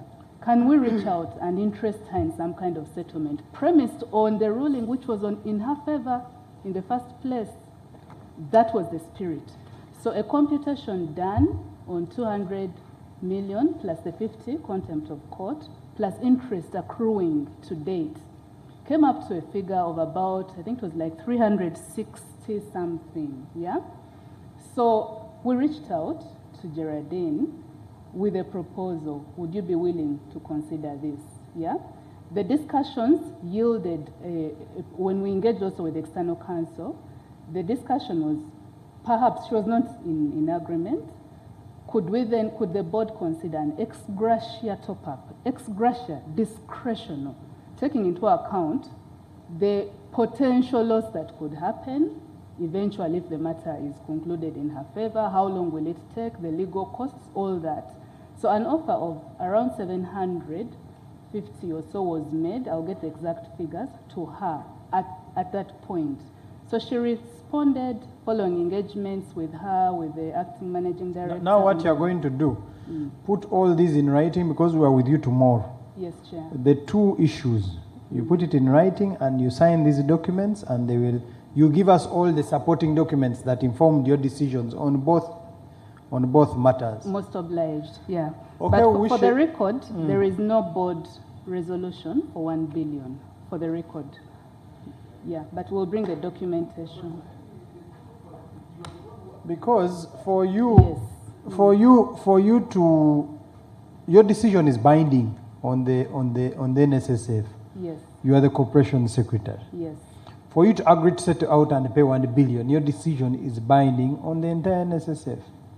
If it is indeed accepted, but it wasn't. It's not yet been adopted. There is no board resolution. Maybe, Chair, the decision, I think the binding decision is a decision of the board. So when this matter was brought to the board, we had issues. We had issues with the proposal from management, and we recommended a review, and so there's no decision yet. We shall interact with them tomorrow. We have a long day with them tomorrow. So wish you a good evening. And we thank you for your time.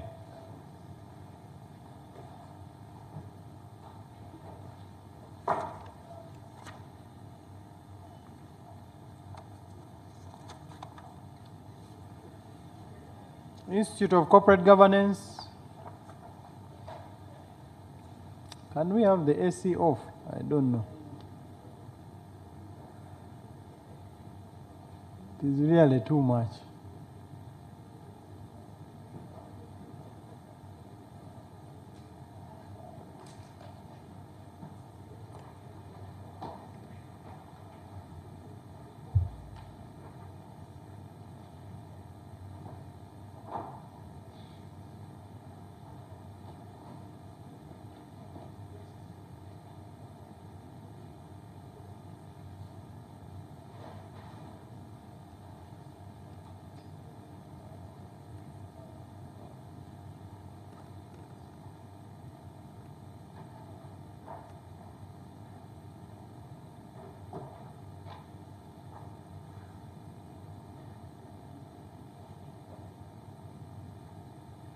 For the interest of time, kindly introduce yourselves and let us begin.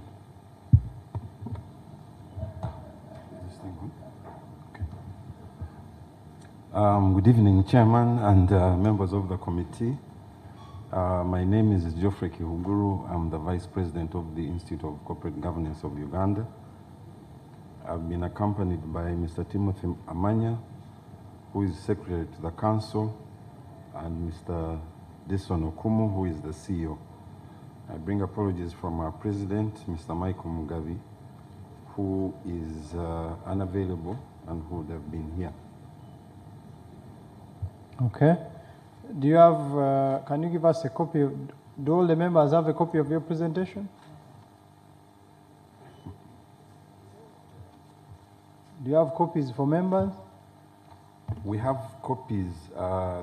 Last week we actually left some. We didn't, we had assumed that wrongly that the clerk would probably have circulated. Do you have a copy yourself? Yes, I do. Okay. Beg your pardon? Is it the same as it's last? the same. Honorable members, you check, they left us with this presentation. So we can allow them to proceed. Kindly proceed, but we apologize. We have invited you twice, and unfortunately we have kept you waiting. But we value your input, and it is why we are also still here at 6:45. Okay, Mr. Chairman, we've presented the memoranda, and in the understanding that members have had a chance to read through it, we will not go through the whole presentation, but we'll be able to clarify on certain matters. The Institute is at pains to be probe specific with reference to NSSF because we've not had an opportunity to conduct a corporate governance audit, which we have done on a number of institutions. However, on matters specific and which are public in respect to the statute, board composition, board character, those matters, those ones can be discussed. But as a preamble, we would like to inform the committee that the Institute of Corporate Governance was established in 1998 as a non-profit membership-based company limited by guarantee, which now has over 800 individual and 115 corporate members. Our vision is to ensure an enterprise sector that upholds international best practices in corporate governance. And we've got a number of corporate members who include the August House itself, Bank of Uganda, Standard Chartered, a number of banks, regulators, Investment Authority, and others. So corporate governance, we note, of course, that during the course of the hearings, a lot of that catchphrase of corporate governance kept on coming up.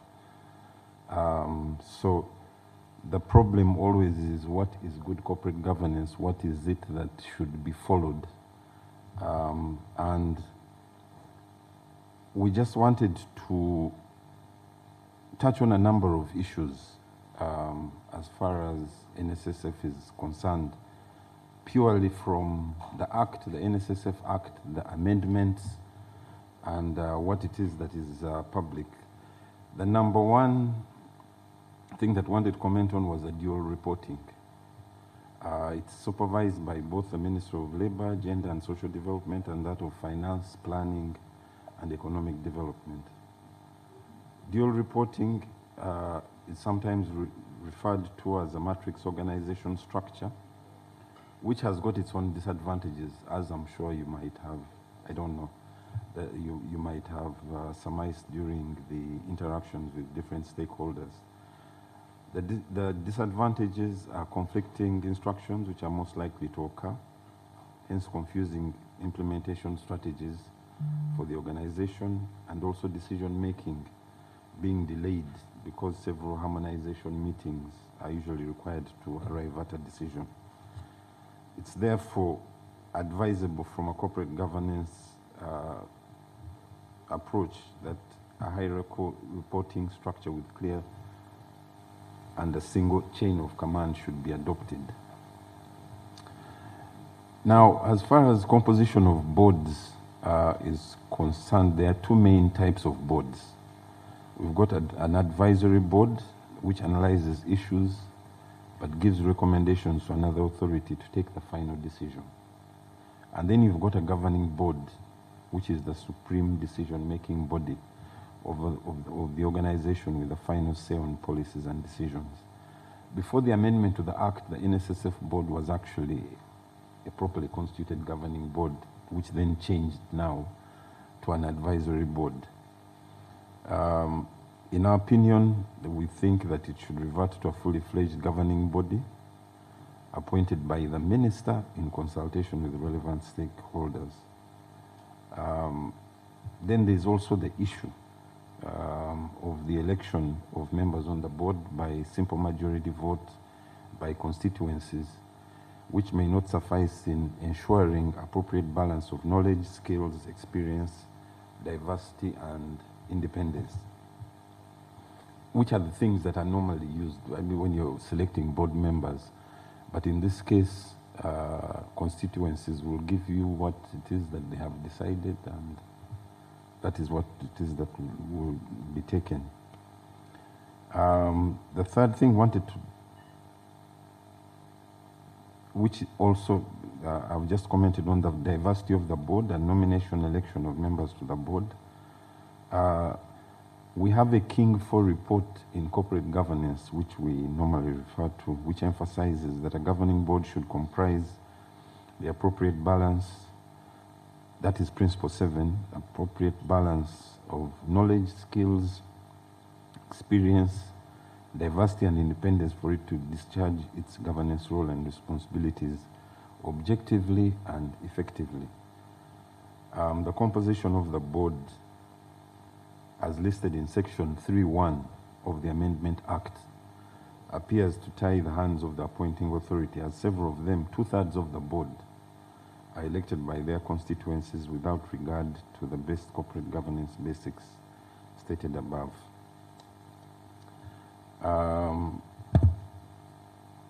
There's also the issue of staggering of the board to ensure that you've got continuity and also retention of institutional memory. It seems as if every time there's a appointment of a board, the old one is swept aside, and you have new members who then are doing a lot of learning on the job. The tenure of the board is also 3 years, renewable for 1 more term. The institute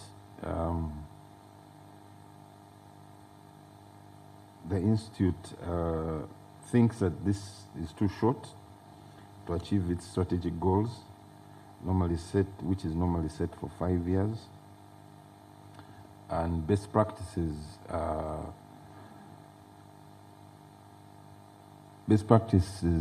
command that board members should serve a period of 9 to 10 years maximum, and so that is probably something that the appointing authorities need to look at.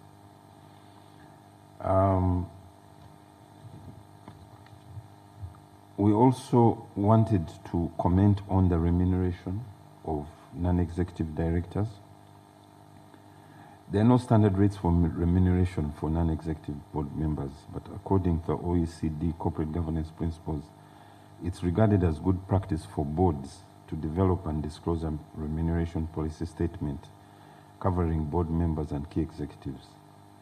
Such policy statements specify the relationship between remuneration and performance and include measurable standards that emphasize the longer-run interests of the company over short-term considerations. So this will always be a very sensitive issue about remuneration, where it is that whether it is determined by the board, whether it is determined by the stakeholders or the shareholders.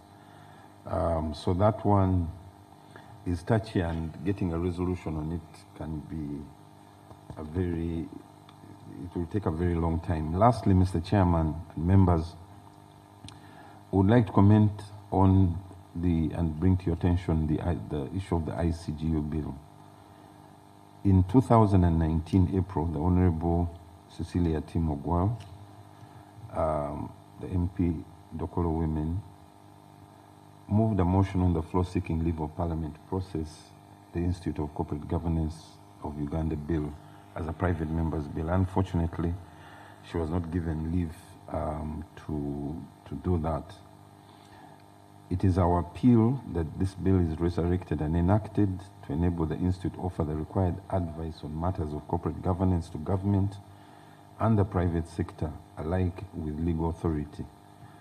The advantages are many, but some of these are that the law will serve to provide for the registration and regulation of the standards and practice of the governance profession that will greatly improve transparency, accountability, and integrity of private and public enterprises.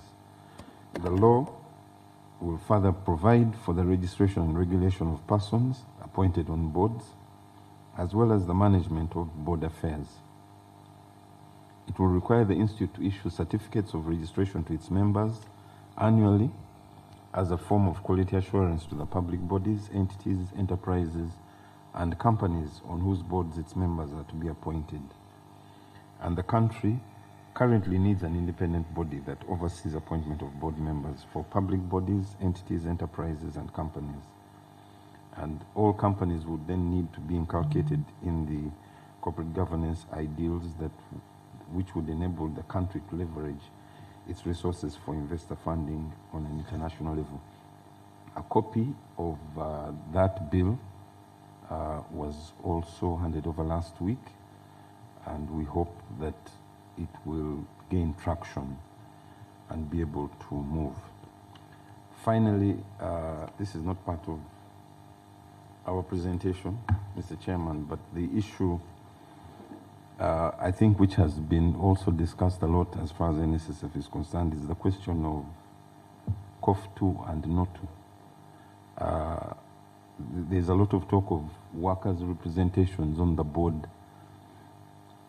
I wouldn't like to be controversial, but who do they really represent? There's a gross misunderstanding, I think, generally about the representation of not specifically workers, but of the savers. It would be interesting to learn what proportion of the savers of NSSF are actually represented by these two, by COF2 and NOTU. Because the majority of the people that you spoke to have only hear about them when there's a little bit of controversy as far as NSSF is concerned. And, well, I think it would be interesting to look into that, Mr. Chairman, that representation. Thank you very much. Thank you very much for that. It was a long presentation, but you summarized it. But I hope you can give us a soft copy. Kindly share with the clerk a soft copy. Honorable members, questions?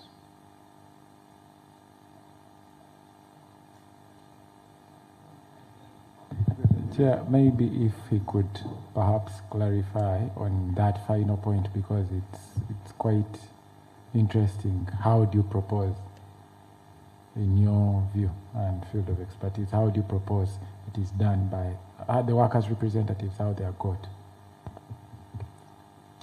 I think this is a historical problem. Back when unions were actually very strong, at the time when there was a classification of workers in the workplace, I worked the first place that I worked in was the Uganda Commercial Bank at the time.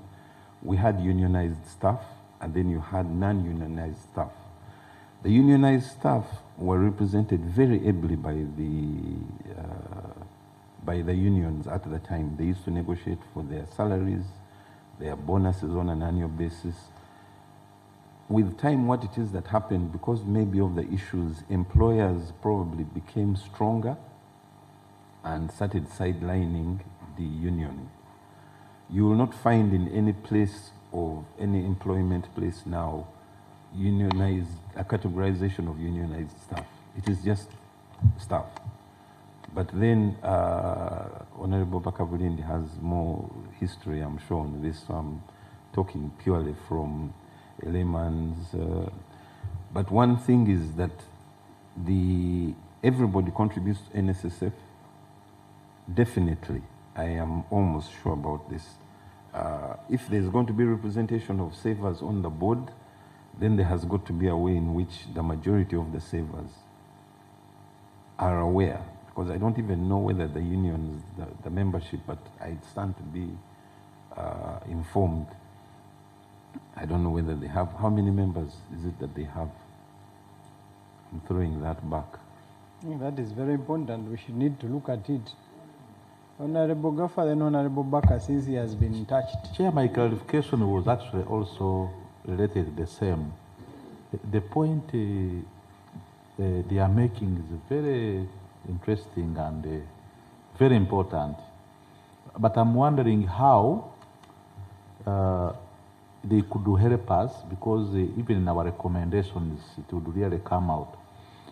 Because what is happening, like you rightly observe, is that representatives of the unions to the board, it's not straightforward that they are actually savers.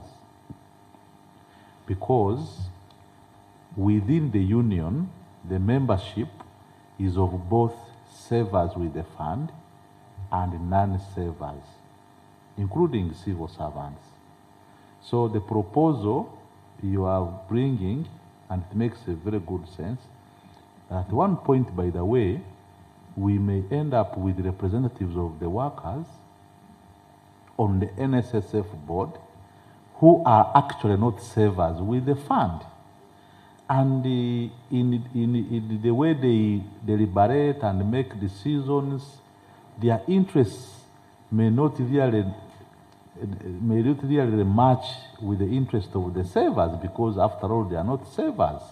And that's how we are finding that some of the board members actually want to jump on NSSF to contribute for them to save.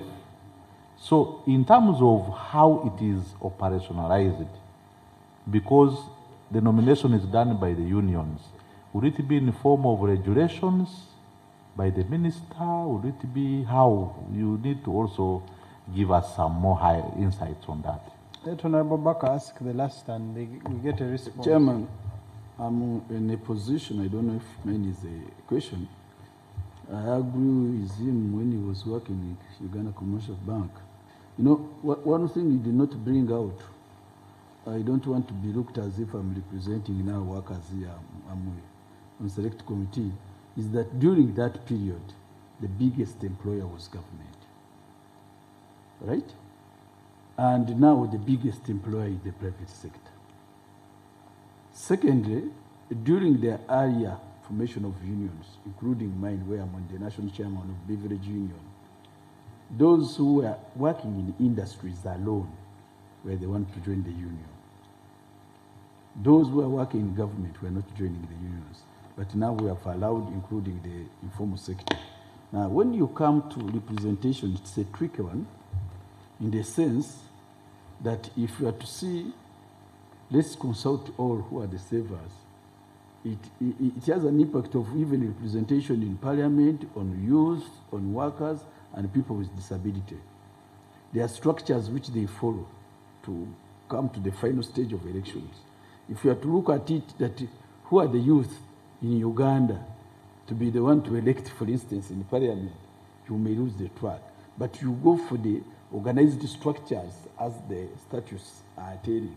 You find there are structures for youth, there are structures for workers, there are structures for people with disability. I agree with you in principle of saying who should be, because I also look at scenarios whereby we get problems that I don't want to be seen as conflict of interest talking about some people.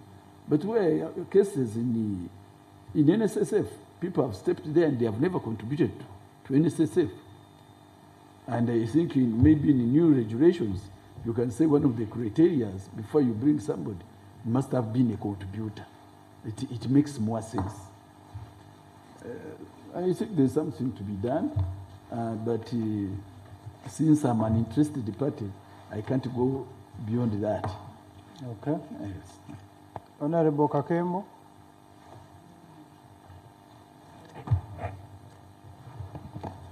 My issue has been represented by Honorable Baka.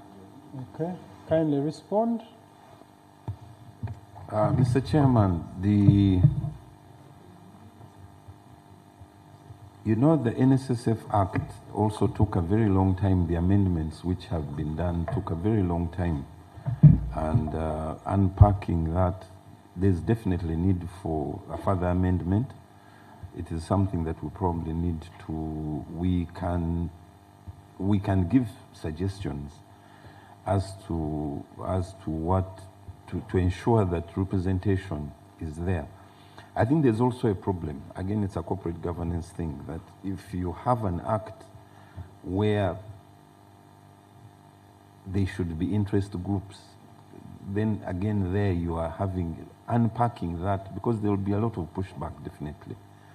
But NSSF, I think, should have a competent board which is there to ensure that savers' funds are invested properly and that they get the best, return on their savings.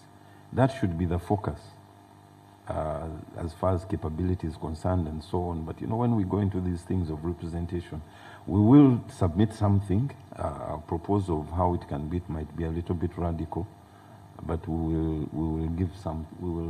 Chair, I'm just seeking a small clarification. I've been waiting for their advice. Because when you look at the corporate governance, a board is there to represent the interest of the shareholders, or in this case, the workers' fund, and direct it in the direction which they have agreed. Now, you mentioned one thing that I got so much concerned, that when it was under one ministry, it was more of a governance board. Now you are looking at it as an advisory board. It looks very shaky. Why? Why do you think when it is due, it is a governance? It's more of a advisory rather than governance. It's because of that is what is there in the amendment. Because you see, the Ministry of Finance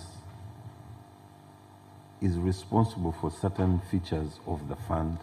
The Minister of Gender is responsible for others. So the board it doesn't have powers to do what it is that it is supposed to do entirely.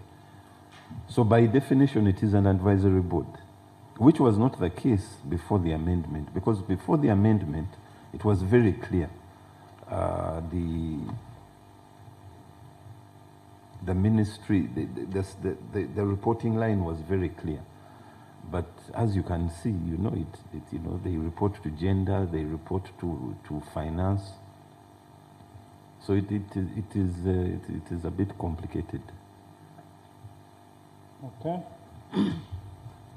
We thank you for being patient with us.